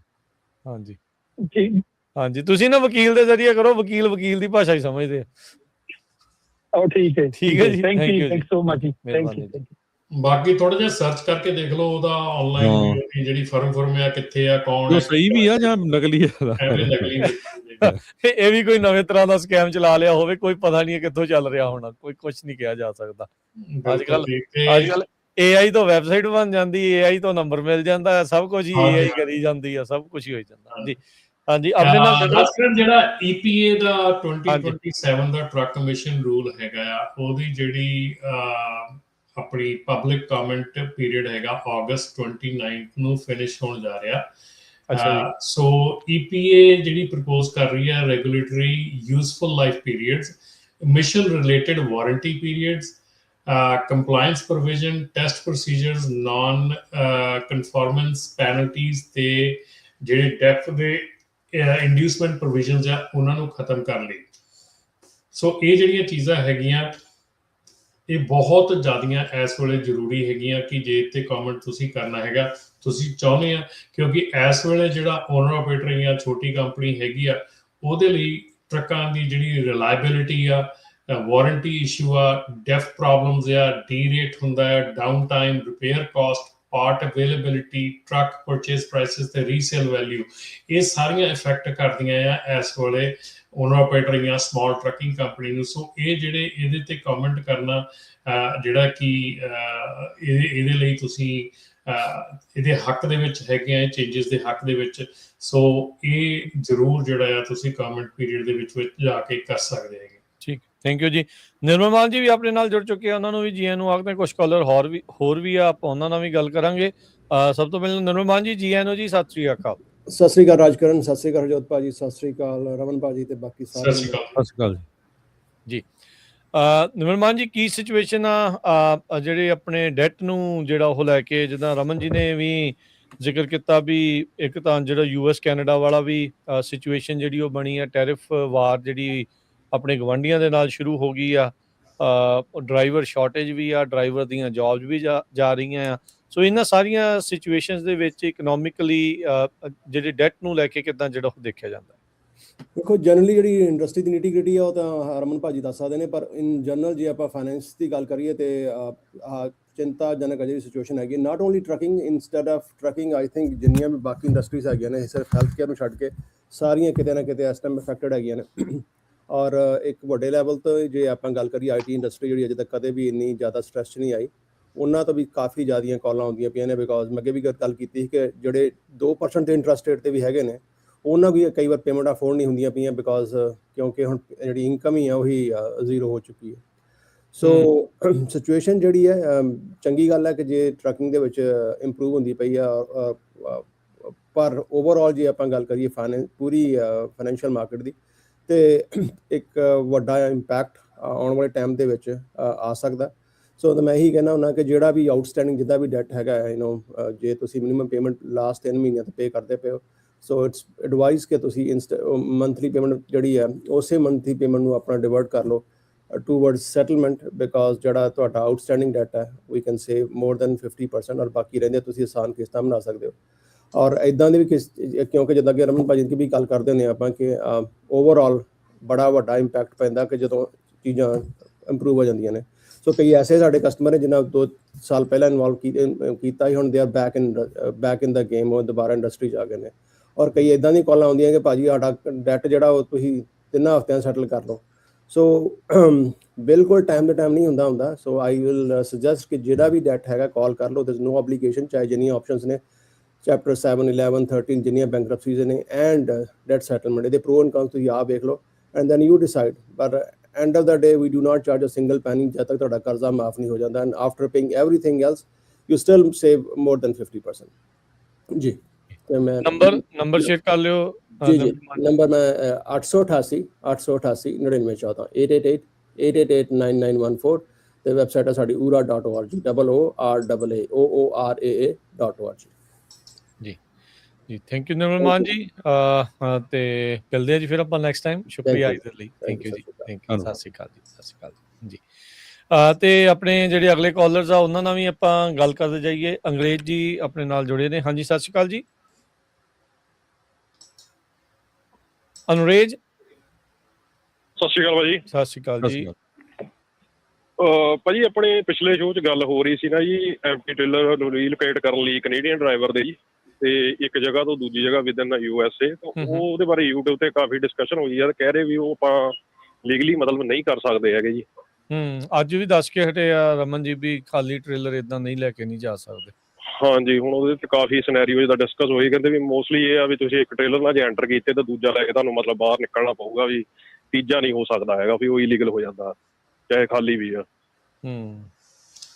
ਈਵਨ ਭਾਜੀ ਜੇ ਤੁਸੀਂ ਆਪਣੀ ਕੰਪਨੀ ਦਾ ਟ੍ਰੇਲਰ ਵੀ ਸਵਿਚ ਕਰਦੇ ਆ ਨਾ, ਮੰਨ ਲਓ ਕਿ ਕੋਈ ਟੋਰਾਂਟੋ ਤੋਂ ਲੈ ਕੇ ਆ ਰਿਹਾ ਹੈਗਾ ਤੇ ਉਹ ਸ਼ਿਕਾਗੋ ਆ ਰਿਹਾ ਹੈਗਾ, ਤੇ ਉਧਰੋਂ ਨਿਊਯਾਰਕ ਤੋਂ ਬੰਦਾ ਟ੍ਰੇਲਰ ਲੈ ਕੇ ਆਇਆ ਹੈਗਾ, ਤੇ ਉੱਥੇ ਜੇ ਟ੍ਰੇਲਰ ਸਵਿਚ ਕਰਕੇ ਦੂਜਾ ਕਰਦੇ ਹੈਗੇ ਆ, ਈਵਨ ਉਹ ਵੀ ਇਲੀਗਲ ਹੋ ਜਾਂਦਾ ਹੈਗਾ ਜੇ ਤੁਸੀਂ ਆਪਣੀ ਕੰਪਨੀ ਦਾ ਟ੍ਰੇਲਰ ਸਵਿਚ ਕਰਦੇ ਆ, ਕਿਉਂਕਿ ਉਹ ਜਿਹੜਾ ਮੂਵ ਹੈਗਾ ਉਹ ਤੁਹਾਡਾ ਵਿਦਨ US ਮੂਵ ਗਿਣਿਆ ਜਾਂਦਾ। ਹਾਂਜੀ, ਕਿਉਂਕਿ ਜਦੋਂ ਭਾਜੀ ਅਸੀਂ ਐਂਟਰ ਕਰਦੇ ਨਾ, CBP ਆਫਿਸਰ ਕਈ ਵਾਰੀ ਸਿਨੈਰੀਓ ਪੁੱਛਦੇ ਆ ਪੂਰਾ, ਉਹ ਡਰਾਈਵਰ ਨੂੰ ਏਦਾਂ ਹੀ ਲੱਗਦਾ ਵੀ ਐਮਟੀ ਮੈਂ ਮੂਵ ਕਰਨਾ ਆ, ਉਹ ਪ੍ਰੋਪਰ ਪੁੱਛਦੇ ਤੁਸੀਂ ਡਿਲੀਵਰ ਕਰਕੇ ਕੀ ਕਰਨਾ, ਉੱਥੋਂ ਪਿਕਅਪ ਕੀ ਕਰਨਾ, ਤੇ ਕਈ ਬੰਦੇ ਜਿੱਦਾਂ ਉੱਥੇ ਦੱਸ ਦਿੰਦੇ ਤਾਂ ਉੱਥੇ ਫਿਰ ਪ੍ਰੋਬਲਮ ਕ੍ਰੀਏਟ ਹੋ ਜਾਂਦੀ ਆ, ਉੱਥੇ ਟੈਸਟ ਹੀ ਲੈ ਲੈਂਦੇ ਆ ਮੌਕੇ ਤੇ। ਹਾਂਜੀ, ਮਤਲਬ ਉਹ ਪੁੱਛਦੇ ਤਾਂ ਬਹੁਤ ਆ, ਬੰਦੇ ਨੂੰ ਏਦਾਂ ਲੱਗਦਾ ਵੀ ਮੈਂ ਮਤਲਬ ਸਹੀ ਕਰ ਰਿਹਾ, ਤੇ ਜੇ ਮਤਲਬ ਮਜਬੂਰੀ 'ਚ ਕਰਨਾ ਵੀ ਪੈ ਰਿਹਾ ਤਾਂ ਫਿਰ ਇਹੀ ਆਇਆ ਵੀ ਨਾ ਦੱਸੋ ਉਹਨਾਂ ਨੂੰ, ਕਿਉਂਕਿ ਫਿਰ ਉੱਥੇ ਤੁਹਾਡਾ ਇਸ਼ੂ ਹੋ ਜਾਣਾ ਵੀ ਬੰਦੇ ਨੂੰ ਲੱਗਦਾ ਵੀ ਮੈਂ ਐਮਟੀ ਮੂਵ ਕਰ ਰਿਹਾ, ਪਰ ਕੰਪਨੀਆਂ ਕਰਵਾ ਰਹੀਆਂ ਨੇ ਬਹੁਤ ਜ਼ਿਆਦੀਆਂ। ਬੌਬਟੇਲ ਅਲਾਉਡ ਹੁੰਦਾ ਕਿ ਉਹ ਵੀ ਨਹੀਂ ਅਲਾਉਡ? ਹਾਂਜੀ, ਬੌਬਟੇਲ ਅਲਾਉਡ ਹੁੰਦਾ ਰਮਨ ਜੀ? ਨਹੀਂ, ਬੌਬਟੇਲ ਤਾਂ ਸਿਰਫ ਤੁਸੀਂ ਮੂਵ ਹੀ ਕਰ ਸਕਦੇ ਹੋ ਉਹਨੂੰ, ਤੇ ਉਹਦੇ ਨਾਲ ਤਾਂ ਕੰਮ ਤਾਂ ਕੋਈ ਨਹੀਂ ਕਰ ਸਕਦਾ। ਕੰਮ ਤਾਂ ਕੋਈ ਨਹੀਂ, ਸਮਝ ਉਹ ਇੱਕ ਥਾਂ ਤੋਂ ਦੂਜੇ ਵੇਅਰ ਹਾਊਸ 'ਚ ਬੰਦਾ ਲੈ ਕੇ ਜਾ ਸਕਦਾ ਹੈ ਵੀ ਉੱਧਰ ਨੂੰ ਪਾਸੇ ਚੱਕਣਾ। ਠੀਕ ਹੈ। ਹਾਂਜੀ, ਜਿੱਦਾਂ ਅਸੀਂ ਆਉਂਦੇ ਆ ਨਾ ਜੀ ਐਮਟੀ ਲਈ ਜਾਂ ਬੌਬਟੇਲ ਵਿਦਨ USA ਵੀ ਐਂਟਰ ਕਰਦੇ ਆ, ਫਿਰ ਤੁਹਾਡੇ ਕੋਲ ਜਿੱਦਾਂ ਪਿਕ ਪੂਰੀ ਕਨਫਰਮ ਹੋਣੀ ਚਾਹੀਦੀ ਹੈ, ਉੱਦਾਂ ਨਹੀਂ ਐਂਟਰ ਕਰਨ ਦਿੰਦੇ ਹੈਗੇ ਵੀ ਜੇ ਬੰਦੇ ਕਈ ਉੱਦਾਂ ਲੈ ਕੇ ਆ ਜਾਂਦੇ ਵੀ ਅਸੀਂ ਬਾਅਦ 'ਚ ਲੋਡ ਪਿਕ ਕਰਨਾ, ਤੇ ਉਹ ਵੀ ਪ੍ਰੋਬਲਮ ਨਹੀਂ ਆ। ਫਿਰ ਤੁਹਾਡੇ ਕੋਲ ਕਨਫਰਮੇਸ਼ਨ ਪ੍ਰੋਪਰ ਹੋਣੀ ਚਾਹੀਦੀ ਹੈ ਵੀ ਕੀ ਚੱਕਣ ਜਾ ਰਹੇ ਆ। ਠੀਕ ਹੈ, ਠੀਕ। ਹਾਂਜੀ, ਥੈਂਕ ਯੂ ਵੀਰ ਜੀ, ਥੈਂਕ ਯੂ ਕਾਲ ਦੇ ਲਈ। ਥੈਂਕ ਯੂ ਜੀ। ਧਰਮ ਸ਼ਰਮਾ ਜੀ। ਸਤਿ ਸ਼੍ਰੀ ਅਕਾਲ ਜੀ। ਸਤਿ ਸ਼੍ਰੀ ਅਕਾਲ ਜੀ। ਸਤਿ ਸ਼੍ਰੀ ਅਕਾਲ ਜੀ। ਮੈਂ 2 ਗੱਲਾਂ ਕਰਨੀਆਂ ਸੀ। ਇੱਕ ਤਾਂ ਮੈਂ ਡੈਸ਼ ਕੈਮ ਬਾਰੇ ਕਰਨੀ ਸੀ ਕਿ ਰਮਨ ਜੀ ਹਮੇਸ਼ਾ ਗੱਲ ਕਰਦੇ ਡਰਾਈਵਰ ਫੇਸਿੰਗ ਡੈਸ਼ ਕੈਮ ਦੀ ਜੀ, ਤੇ ਉਹ ਮੈਂ ਆਪਣਾ ਇੰਸੀਡੈਂਟ ਦੱਸਦਾ। ਮੇਰਾ ਨਾ ਟਰੱਕ ਜੈਕ ਨਾਈਫ ਹੋਇਆ ਸੀ 1.5 ਮਹੀਨਾ ਪਹਿਲਾਂ। ਉਹ ਫਰੈਸ਼ਲੀ ਪੇਵਡ ਰੋਡ ਸੀ ਤੇ ਉਹ ਬਾਰਿਸ਼ ਪੈ ਗਈ, ਉਹ all of sudden truck slide ਕਰ ਗਿਆ ਤੇ ਉਹ ਗਾਰਡਰੇਲ ਹਿੱਟ ਕੀਤੀ ਨਾ ਜੀ। ਉੱਥੇ DOT ਵਾਲਾ ਬੁਲਾ ਲਿਆ ਉਹਨਾਂ ਨੇ ਨਾਲ ਰਾਈਟ ਅਵੇ, ਤੇ DOT ਵਾਲੇ ਨੇ ਸਾਰਾ ਕੁਝ ਚੈੱਕ ਕੀਤਾ। ਆਉਂਦੇ ਮੈਨੂੰ ਕਹਿੰਦਾ ਤੂੰ ਸਲੀਪੀ ਸੀ? ਮੈਂ ਕਿਹਾ ਨਹੀਂ, ਮੇਰੀ ਲੌਗ ਬੁੱਕ ਚੈੱਕ ਕਰ ਲਿਆ। ਕਹਿੰਦਾ ਫੋਨ ਤੇ ਹੋਣਾ? ਮੈਂ ਕਿਹਾ ਨਹੀਂ। ਉਹ ਮੈਨੂੰ ਕਹਿੰਦਾ ਹੁਣ ਤੇਰੀ ਜ਼ਿੰਮੇਵਾਰੀ ਹੈ, ਤੈਨੂੰ ਪ੍ਰੂਵ ਕਰਨਾ ਪੈਣਾ ਵੀ ਯੂ ਨਾਟ ਐਟ ਫਾਲਟ। ਤੂੰ ਕਿੱਦਾਂ ਕਰਨਾ ਵੀ, ਨਹੀਂ ਤਾਂ ਅਸੀਂ ਤੈਨੂੰ ਵਾਇਲੇਸ਼ਨ 'ਚ ਪਾਉਣਾ। ਤੇ ਉਹ ਚਲੋ ਮੇਰੇ ਕੋਲ ਡਰਾਈਵਰ ਫੇਸਿੰਗ ਡੈਸ਼ ਕੈਮ ਹੈਗਾ ਸੀ, ਮੈਂ ਪਹਿਲਾਂ ਤੋਂ ਲਾਇਆ ਸੀ, ਉਹਨਾਂ ਨੂੰ ਭੇਜਿਆ। ਉਹ ਫਿਰ ਉਹਨਾਂ ਨੇ ਮੇਰੀ ਰਿਪੋਰਟ ਕਲੀਅਰ ਕੀਤੀ। ਠੀਕ ਹੈ। ਤੇ ਹਾਂਜੀ, ਤੇ ਦੂਜੀ ਚੀਜ਼ ਮੈਂ ਰਮਨ ਜੀ ਪੁੱਛਣਾ ਸੀ ਨਾ, ਇੱਕ ਆਪਣੇ ਇਹਦੀ ELD ਦੀ ਆਪਣੇ ਬਹੁਤ ਮਸ਼ਹੂਰ ਕੰਪਨੀ ਹੈ, ਜੇ ਨਾਮ ਲੈ ਸਕਦਾ? ਹਾਂਜੀ ਹਾਂਜੀ, ਲੈ ਦੇ ਕੋਈ ਨਹੀਂ। ਕੀਪ ਟਰੱਕਿੰਗ, ਤੁਸੀਂ ਉਹਨਾਂ ਦਾ ਕੰਟਰੈਕਟ ਦੇਖੋ ਜੀ। ਅਸੀਂ ਹੁਣੀ ਲੇਟਲੀ ਮੈਂ ਤੁਹਾਡੇ ਨਾਲ ਵੀ ਗੱਲ ਕੀਤੀ ਸੀ ਫੋਨ ਤੇ ਉਹ ਤਾਂ ਇੰਨਾ ਜ਼ਿਆਦਾ ਕੰਪਨੀਆਂ ਨੂੰ ਲੁੱਟ ਰਹੇ ਆ ਜੀ ਕਿ ਉਹਦਾ ਕੋਈ ਤੁਸੀਂ ਸਮਝ ਹੀ ਨਹੀਂ ਸਕਦੇ ਜਿਸ ਹਿਸਾਬ ਨਾਲ ਉਹਨਾਂ ਨੇ ਤੁਹਾਨੂੰ ਕੰਟਰੈਕਟ ਡਿਜ਼ਾਈਨ ਕਰਕੇ ਦਿੱਤੇ ਆ ਜੀ। ਉਹ ਦੇਖੋ ਤੁਹਾਨੂੰ 36 ਮੰਥ ਲਈ ਬੌਂਡ ਕਰਦੇ ਆ ਵੀ 36 ਮੰਥ ਲਈ ਤੁਸੀਂ ਉਹਨਾਂ ਦਾ ਕੰਟਰੈਕਟ ਕਰੋ, ਬਟ ਤੁਹਾਡੀ ਪ੍ਰਾਈਸ ਗਾਰੰਟੀ ਉਹਨਾਂ ਨੇ ਸਿਰਫ 12 ਮੰਥ ਦੀ ਲੈਣੀ ਹੈ। ਅੱਛਾ। ਤੇ ਉਹ 'ਚ ਵੀ ਕੀ ਹੈ ਜੀ, ਜੇ ਤੁਸੀਂ ਅੱਜ 2 ELD ਐਡ ਕਰ ਰਹੇ ਹੋ, 4 ELD ਐਡ ਕਰ ਰਹੇ ਹੋ, ਉਹ ਪ੍ਰਾਈਸ ਗਾਰੰਟੀ ਸਿਰਫ ਉਸੇ 4 ELD ਦੀ ਹੈ। ਜੇ ਮੰਨ ਲਓ ਮੰਥ 'ਚ ਜੇ ਤੁਸੀਂ ਕੱਟ ਕਰਦੇ ਆ ਨਹੀਂ ELD, ਤਾਂ ਤੁਹਾਨੂੰ 36 ਮੰਥ ਦਾ ਉਹ ਪ੍ਰਾਈਸ ਪੇ ਕਰਨਾ ਹੀ ਪੈਣਾ। ਬਟ ਜੇ ਤੁਸੀਂ ਐਡ ਕਰਨ ਚਾਹੁੰਦੇ ਆ ਤਾਂ ਉਹ ਤੁਹਾਨੂੰ ਨਵਾਂ ਚਾਰਜ ਕਰਨਾ। ਅੱਛਾ, ਬੰਦੇ ਨੂੰ 3 ਸਾਲ ਲਈ ਫਸਾ ਲਓ ਤੇ ਗਰੰਟੀ ਸਿਰਫ ਸਾਲ ਦੀ ਹੈ? ਹਾਂਜੀ, ਗਰੰਟੀ ਸਿਰਫ ਸਾਲ ਦੀ, ਤੇ ਉਹ ਵੀ ਜੋ ਤੁਸੀਂ ਅਪ ਫਰੰਟ ਜਿੰਨੀਆਂ ਵੀ ਤੁਸੀਂ ਯੂਨਿਟ ਐਡ ਕਰਦੇ ਆ ਉਹਦਾ ਹੀ ਪ੍ਰਾਈਸ ਹੈ ਜਾ ਕੇ। ਹਾਂਜੀ, ਜੇ ਤੁਸੀਂ ਕੱਲ ਨੂੰ ਜਾ ਕੇ ਨਵੀਂ ਉਹ ਐਡ ਕਰਦੇ ਆ ਤਾਂ ਉਹ ਤੁਹਾਨੂੰ ਨਵਾਂ ਪ੍ਰਾਈਸ ਚਾਰਜ ਹੋਣਗੇ। ਬਟ ਜੇ ਤੁਸੀਂ ਕੈਂਸਲ ਕਰਦੇ ਪਏ ਆ ਤਾਂ ਤੁਹਾਨੂੰ ਪੂਰੇ ਦੇ ਪੂਰੇ ਪੈਸੇ ਦੇਣੇ ਪੈਣਗੇ। ਕੀ ਇਹ ਏਦਾਂ ਲੀਗਲ ਹੈ ਜੀ? ਦੇਖੋ ਜੀ, ਲੀਗਲ ਤਾਂ ਸਭ ਕੁਛ ਇੱਥੇ ਅਮਰੀਕਾ 'ਚ ਹੈਗਾ ਜੀ। ਐਜ਼ ਲੌਂਗ ਐਜ਼ ਉਹਨਾਂ ਨੇ ਕੰਟਰੈਕਟ ਪ੍ਰੋਵਾਈਡ ਕੀਤਾ ਤੇ ਬੰਦੇ ਨੇ ਦੇਖ ਕੇ ਉੱਤੇ ਸਾਈਨ ਕੀਤੇ ਆ ਤੇ ਉਹ ਲੀਗਲ ਆ। ਹੁਣ ਤਾਂ ਲੀਗਲ ਆਪਣੇ ਤਾਂ ਇੱਥੇ ਕੰਪਨੀਆਂ ਉਹ ਵੀ ਹੈਗੀਆਂ ਆਪਣੀਆਂ ਫਿਊਲ ਕਾਰਡ ਤੇ ਫੈਕਟਰਿੰਗ ਵਾਲੀਆਂ, ਜਿਹੜੀਆਂ ਤੁਸੀਂ ਕਾਲ ਕਰਦੇ ਤੁਹਾਨੂੰ ਪੁੱਛਣ ਲਈ ਵੀ ਤੁਸੀਂ ਕਰਦੇ ਆ ਕੁਛ, ਜਿੱਥੇ ਤੁਸੀਂ ਯੈਸ ਕਹਿਤਾ ਉਹ ਤੁਹਾਡੀ ਯੈਸ ਰਿਕਾਰਡ ਕਰ ਲੈਂਦੇ ਆ ਤੇ ਉਸੇ ਤੇ ਤੁਹਾਡੇ ਨਾਂ ਤੇ ਜਿਹੜੀ ਉਹ ਲੀਨ ਪਾ ਦਿੰਦੇ ਆ। ਇਲੀਗਲ ਤਾਂ ਉਹ ਵੀ ਆ, ਪਰ ਉਹ ਕੰਪਨੀਆਂ ਕਰ ਰਹੀਆਂ ਹੈਗੀਆਂ ਇਸ ਵੇਲੇ, ਇੱਦਾਂ ਦਾ ਕੰਮ ਹੋ ਰਿਹਾ ਹੈਗਾ। ਠੀਕ ਹੈ ਨਾ। ਤੇ ਉਹਦੇ ਨਾਲ ਇਹ ਜਿਹੜੀ ਚੀਜ਼ ਆ, ਇਹ ਜਿਹੜੀ ਸਾਰਿਆਂ ਨੂੰ ਵੱਡੀ ਚੀਜ਼ ਆ, ਤੁਹਾਡਾ ਉਸ ਕੰਟਰੈਕਟ ਨੂੰ ਪੜ੍ਹਨਾ, ਰੀਡ ਕਰਨਾ। ਅੱਜ ਦੀ ਤਰੀਕ ਦੇ ਵਿੱਚ ਸਾਰਿਆਂ ਨੂੰ ਸੌਖਾ ਰਾਜਗਣ, ਤੁਸੀਂ ਹੁਣੇ AI ਦੀ ਗੱਲ ਕਰ ਰਹੇ ਸੀ, ਚੈਟ GPT 'ਚ ਪਾਓ, ਕਲਾਉਡ 'ਚ ਪਾਓ, ਕੰਟਰੈਕਟ ਤੁਸੀਂ ਉਹ 'ਚ ਅਪਲੋਡ ਕਰੋ, ਚੈਟ GPT ਦੇ ਵਿੱਚ ਅਪਲੋਡ ਕਰਕੇ ਉਹਨੂੰ ਕਹੋ ਵੀ what are the good and bad things in this contract, they will tell you right away. ਉਹਨੇ ਸਮਰਾਈਜ਼ ਕਰਕੇ ਕੱਢ ਦਿੰਦਾ ਉਸੇ ਵੇਲੇ ਵੀ ਤੁਹਾਡੇ ਕੰਟਰੈਕਟ ਦੇ ਵਿੱਚ ਕੀ ਚੰਗਾ ਤੇ ਕੀ ਮਾੜਾ ਲਿਖਿਆ। ਜਿਹੜੀ ਸ਼ਰਮਾ ਜੀ, ਜਿਹੜੀ ਸਾਰਿਆਂ ਨੂੰ ਵਧੀਆ ਗੱਲ ਹੈਗੀ ਆ ਕਿ ਤੁਸੀਂ ਕੰਟਰੈਕਟ ਪੜ੍ਹਿਆ ਹੈਗਾ ਔਰ ਪੜ੍ਹ ਕੇ ਉਸ ਚੀਜ਼ ਨੂੰ ਅੰਡਰਸਟੈਂਡ ਕੀਤੀ ਹੈਗੀ ਆ ਤੇ ਉਸ ਚੀਜ਼ ਦੇ ਲਈ ਨਾ ਕਰਤੀ ਹੈਗੀ ਆ। ਜੇ ਇੱਦਾਂ ਹੀ ਸਾਰੇ ਜਣੇ ਪੜ੍ਹ ਕੇ ਇਹਨੂੰ ਦੇਖ ਕੇ ਸਮਝ ਕੇ ਤੇ ਨਾ ਕਰਨ ਤੇ ਆਬਵੀਅਸਲੀ ਕੰਪਨੀ ਜਿਹੜੀ ਆ ਉਹ ਆਪਣੀ ਪ੍ਰੈਕਟਿਸ ਜਿਹੜੀ ਆ ਉਹ ਚੇਂਜ ਕਰ ਦਿੰਦੀ ਆ। ਜੀ, ਥੈਂਕ ਯੂ। ਕੰਟਰੈਕਟ ਦਾ ਵੀ ਮੈਂ ਤੁਹਾਨੂੰ ਦੱਸ ਦਿੰਦਾ ਜੀ। ਕੰਟਰੈਕਟ ਦੀ ਵਿੱਚ ਉਹਨਾਂ ਨਾਲ ਗੱਲ ਹੋਈ ਵੀ ਮੈਂ ਨਹੀਂ ਇਹਨੂੰ ਰਿਨਿਊ ਕਰਨਾ, ਤੁਸੀਂ ਕੈਂਸਲ ਕਰ ਦਿਓ। ਉਹ ਕਹਿੰਦੇ ਜੀ ਅਸੀਂ ਤੁਹਾਨੂੰ ਡਾਕੂਸਾਈਨ ਭੇਜਦੇ ਆ, ਤੁਸੀਂ ਸਾਈਨ ਕਰਕੇ ਭੇਜ ਦੇਣਾ, ਤੁਹਾਡਾ ਇਹ ਟਰਮੀਨੇਟ ਹੋ ਜਾਏਗਾ। ਤੇ ਕੰਟਰੈਕਟ ਉਹਨਾਂ ਨੇ ਚੱਕ ਕੇ ਮੈਨੂੰ ਟਰਮੀਨੇਸ਼ਨ ਨਹੀਂ ਭੇਜੀ, ਉਹਨਾਂ ਨੇ ਚੱਕ ਕੇ ਮੈਨੂੰ ਦੁਬਾਰਾ ਰਿਨਿਊਅਲ ਦਾ ਕੰਟਰੈਕਟ ਭੇਜਤਾ। ਬੜੇ ਚਲਾਕ ਆ ਵੀ। ਤੇ ਉਹ ਮੈਂ ਹਲੇ ਤੱਕ ਈਮੇਲ ਕੱਲ ਦੀ ਕੀਤੀ ਹੋਈ ਆ, ਉਹਦਾ ਹਲੇ ਤੱਕ ਕੋਈ ਰਿਪਲਾਈ ਨਹੀਂ ਆਇਆ ਵੀ ਇਹ ਟਰਮੀਨੇਟ ਦਾ ਲੈਟਰ ਹੈ ਜੀ। ਉਹ ਵੀ ਕਹਿੰਦੇ ਹੋਣੇ ਵੀ ਇਹ ਤਾਂ ਬੰਦਾ ਬੜਾ ਪੜਾਕੂ ਨਿਕਲਿਆ, ਇਹ ਤਾਂ ਸਭ ਕੁਝ ਹੀ ਪੜ੍ਹੀ ਜਾਂਦਾ। ਨਹੀਂ ਸ਼ਰਮਾ ਜੀ, ਕੋਈ ਗੱਲ ਨਹੀਂ। ਆਪਣੇ ਰਮਨ ਸੰਧੂ ਹੋਣੀ ਆਪਾਂ ਨੂੰ ਦੱਸ ਰਹੇ ਹੈਗੇ ਆ ਫੇਸਬੁੱਕ ਤੇ YouTube ਦੇ ਕਮੈਂਟਸ ਦੇ ਵਿੱਚ ਕਿ ਜਿਹੜੀ ਇਹ ਕੰਪਨੀ ਹੈਗੀ ਹੈ, ਇਹਦਾ ਹਾਈਵੇ ਐਪ ਦੇ ਨਾਲ ਜਿਹੜਾ ਆ ਐਕਸੈਸ ਬੰਦ ਕਰ ਦਿੱਤਾ ਗਿਆ। ਸੋ ਹੁਣ ਇਹ ਪੇਡ ਇੰਟੀਗ੍ਰੇਸ਼ਨ ਮਾਡਲ ਦੇ ਰਹੇ ਹੈਗੇ, ਉਹੀ ਕੰਪਨੀ ਦੀ ਗੱਲ ਆ। ਤੇ ਉਹ ਜਿਹੜੀ ਚੀਜ਼ ਆ ਉਹ ਵੀ ਸ਼ਾਇਦ ਹੋ ਸਕਦਾ ਇਹਨਾਂ ਨੂੰ ਕਾਫੀ ਹਰਟ ਕਰੂਗੀ ਜੇ ਇਦਾਂ ਕਰਦੇ ਹੈਗੇ ਆ। ਤੇ ਬਹੁਤ ਜਿਹੜੇ ਇਹਨਾਂ ਦੇ ਜਿਹੜੇ ਮੈਂਬਰਸ ਹੈਗੇ ਆ ਉਹ ਭਰੇ ਜਾਣਗੇ, ਦੂਜੀਆਂ ELD ਵੱਲ ਜਾਣਗੇ। ਪਰ ਡੈਫੀਨੇਟਲੀ ਇਹ ਜਿਹੜੀ ਚੀਜ਼ ਹੈਗੀ ਆ। ਤੇ ਜੇ ਤੁਹਾਡੇ ਨਾਲ ਕੋਈ ਹੋਰ ਕੋਈ ਇਸ਼ੂ ਇਹਦੇ ਉੱਤੇ ਖੜਾ ਹੁੰਦਾ ਤੇ ਜਸਟ ਲੈਟ ਮੀ ਨੋ, ਆਪਾਂ ਗੱਲ ਕਰ ਲਾਂਗੇ ਉਹਨਾਂ ਨੂੰ ਜੀ। ਬਸ ਕਾਲ ਕਰ ਲਿਓ ਤੁਸੀਂ ਰਮਨ ਭਾਜੀ ਨੂੰ। Thank you Sharma ji. Thank you, ਧੰਨਵਾਦ। ਪ੍ਰੋਗਰਾਮ ਦਾ ਸਮਾਂ ਵੀ ਸਮਾਪਤ ਹੈ। ਇੱਕ ਅੱਧਾ ਕਾਲਰ ਹੋਰ ਲੈ ਕੇ ਫਿਰ ਆਪਾਂ ਸਮਾਪਤੀ ਕਰਦੇ ਹਾਂ। ਬਹਾਦਰ ਸਿੰਘ ਜੀ। ਹਾਂਜੀ ਬਹਾਦਰ ਜੀ। ਜੀ ਰਾਜਕਰਨ, ਤੁਸੀਂ ਗਲਤ ਕਰਦੇ, ਇੱਕ ਅੱਧਾ ਕਾਲਰ ਲੈ ਕੇ ਆਪਾਂ ਇੱਕ ਤੇ ਲੈ ਲਈਏ, ਅੱਧਾ ਕਿੱਦਾਂ? ਉਹ ਅੱਧੇ ਵਾਲੇ ਚੱਲ ਹਾਂ, ਅੱਧਾ ਵਾਲਾ ਹੀ ਹੋ ਗਿਆ ਨਾ ਵੀ ਅਸੀਂ ਬੁਲਾਈ ਜਾਂਦੇ, ਉਹ ਬੁਲਾਉਂਦੇ ਨਹੀਂ। ਅਮਰਜੀਤ ਜੀ। ਚਲੋ, ਸਤਿ ਸ਼੍ਰੀ ਅਕਾਲ ਜੀ। ਸਤਿ ਸ਼੍ਰੀ ਅਕਾਲ ਜੀ। ਨਮਸਕਾਰ ਭਾਈ। ਭਾਜੀ ਮੇਰਾ ਕੁਐਸਚਨ ਹੈ, ਮੈਂ ਨਾ ਇਫਟਾ ਫਾਈਲ ਕੀਤਾ ਸੀ, ਅਸੀਂ ਕੈਲੀਫੋਰਨੀਆ ਲੋਕਲ ਚੱਲਦੇ ਹੈਗੇ, ਯਾਨੀ ਕਿ ਜਸਟ ਕੈਲੀਫੋਰਨੀਆ ਇੱਥੇ ਫਿਊਲ ਬਾਏ ਕਰਦੇ ਹਾਂ। ਜਦੋਂ ਇਫਟਾ ਫਾਈਲ ਕਰਨ ਤੋਂ ਬਾਅਦ ਉਹਨਾਂ ਨੇ ਮੈਨੂੰ ਮੇਰਾ ਅਸੈਪਟ ਨਹੀਂ ਕੀਤਾ, ਮੈਨੂੰ ਉਹਨਾਂ ਨੇ ਮੇਰੇ ਵੱਲ ਕਹਿੰਦੇ ਕਿ ਤੁਹਾਡਾ ਟਰੱਕ ਮਾਈਲੇਜ ਜ਼ਿਆਦਾ ਦੇ ਰਿਹਾ, ਤੇ ਮੇਰੇ ਪੈਸੇ ਕੱਢਦੇ ਉਹਨਾਂ ਨੇ। ਮੈਂ ਦੁਬਾਰਾ ਫਾਈਲ ਕੀਤਾ, ਉਹ ਅਸੈਪਟ ਨਹੀਂ ਕਰਦੇ, ਫਿਊਲ ਰਸੀਦਾਂ ਉਹ ਮੰਨਦੇ ਨਹੀਂ ਹੈਗੇ।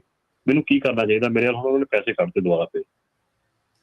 ਭਾਈ ਤੁਹਾਨੂੰ ਵਰਕਆਊਟ ਤੇ ਉਹਨਾਂ ਨੇ ਕਰਨਾ ਪੈਣਾ ਮੇਰੇ ਖਿਆਲ। ਜੇ ਕੋਈ ਪਰਮਿਟ ਵਾਲੇ ਆਪਣੇ ਸੁਣਦੇ ਹੈਗੇ ਵੀਰ ਮੇਰੇ, ਤੇ ਉਹ ਜ਼ਰੂਰ ਦੱਸ ਸਕਦੇ ਆ ਕਿ ਕੀ ਕਰ ਸਕਦੇ ਇਹੋ ਜਿਹੇ ਸਿਲਸਿਲੇ ਦੇ ਵਿੱਚ, ਕਿਉਂਕਿ ਤੁਸੀਂ ਖੁਦ ਆਪਣਾ ਡਾਇਰੈਕਟਲੀ ਇਫਟਾ ਭਰਦੇ ਜਾਂ ਪਰਮਿਟਸ ਵਾਲੇ ਕੋਲ ਭਰਵਾਉਂਦੇ? ਮੈਂ ਡਾਇਰੈਕਟਲੀ ਭਰਿਆ ਸੀ ਆਪ। ਹਾਂਜੀ, ਸੋ ਤੁਸੀਂ ਡਾਇਰੈਕਟਲੀ ਉਹਨਾਂ ਦੇ ਨਾਲ ਤੁਹਾਨੂੰ ਬੋਰਡ ਆਫ ਇਕੁਲਾਈਜੇਸ਼ਨ ਦੇ ਨਾਲ ਗੱਲ ਕਰਨੀ ਚਾਹੀਦੀ। ਸੈਕਰਮੈਂਟੋ ਆਫਿਸ ਦੇ ਵਿੱਚ ਉਹਨਾਂ ਨੂੰ ਆਪਣਾ ਟਾਈਮ ਲੈ ਕੇ ਉੱਥੇ ਜਾ ਕੇ ਮਿਲ ਲਓ, ਉਹਨਾਂ ਨੂੰ ਜਾ ਕੇ ਮਿਲ ਕੇ ਉਹਨਾਂ ਨਾਲ ਗੱਲ ਕਰ ਸਕਦੇ ਹੈਗੇ। ਪਰ ਇਹ ਜਿਹੜੀ ਇੱਕ ਇਹਨਾਂ ਨੇ ਵਿੱਚ ਗੱਲ ਕੀਤੀ ਉਹ ਬੜੀ ਵੀਅਰਡ ਮੈਨੂੰ ਲੱਗੀ। ਕਹਿੰਦੇ ਵੀ ਰਸੀਦਾਂ ਅਸੈਪਟ ਨਹੀਂ ਕਰਦੇ, ਇਹਦਾ ਕੀ ਮਤਲਬ ਹੋਇਆ? ਉਹ ਕਿਉਂ ਨਹੀਂ ਅਸੈਪਟ ਕਰਨਗੇ ਰਸੀਦਾਂ? ਉਹ ਦੇਖੋ ਅਗੇਨ ਜਿਹੜੀ ਕੋਈ ਹੋ ਸਕਦਾ ਕਿ ਕਿਸ ਤਰ੍ਹਾਂ ਗੱਲ ਇੱਕ ਅੱਖਰ 'ਚ ਗੱਲ ਨਿਬੇੜਨੀ ਹੋਵੇ ਤਾਂ ਸਰਕਾਰੀ ਕਹਿ ਕੇ ਨਿਬੇੜ ਦਈਏ ਵੀ ਮੈਂ ਕਮਾਓ ਵਾ, ਬਸ ਉਹੀ ਰੌਲਾ ਜੀ। ਸਰਕਾਰੀ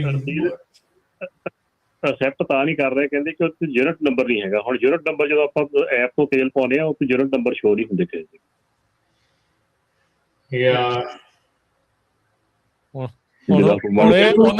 ਉਹਨਾਂ ਨੂੰ ਪੁੱਛੇ ਹੱਥ ਨਾਲ ਲਿਖ ਕੇ ਦੇ ਦਿਓ ਤੇ ਯੂਨਿਟ ਨੰਬਰ ਫਿਰ ਮੰਨ ਲਓਗੇ। ਮੈਨੂੰ ਜਿਹੜੀ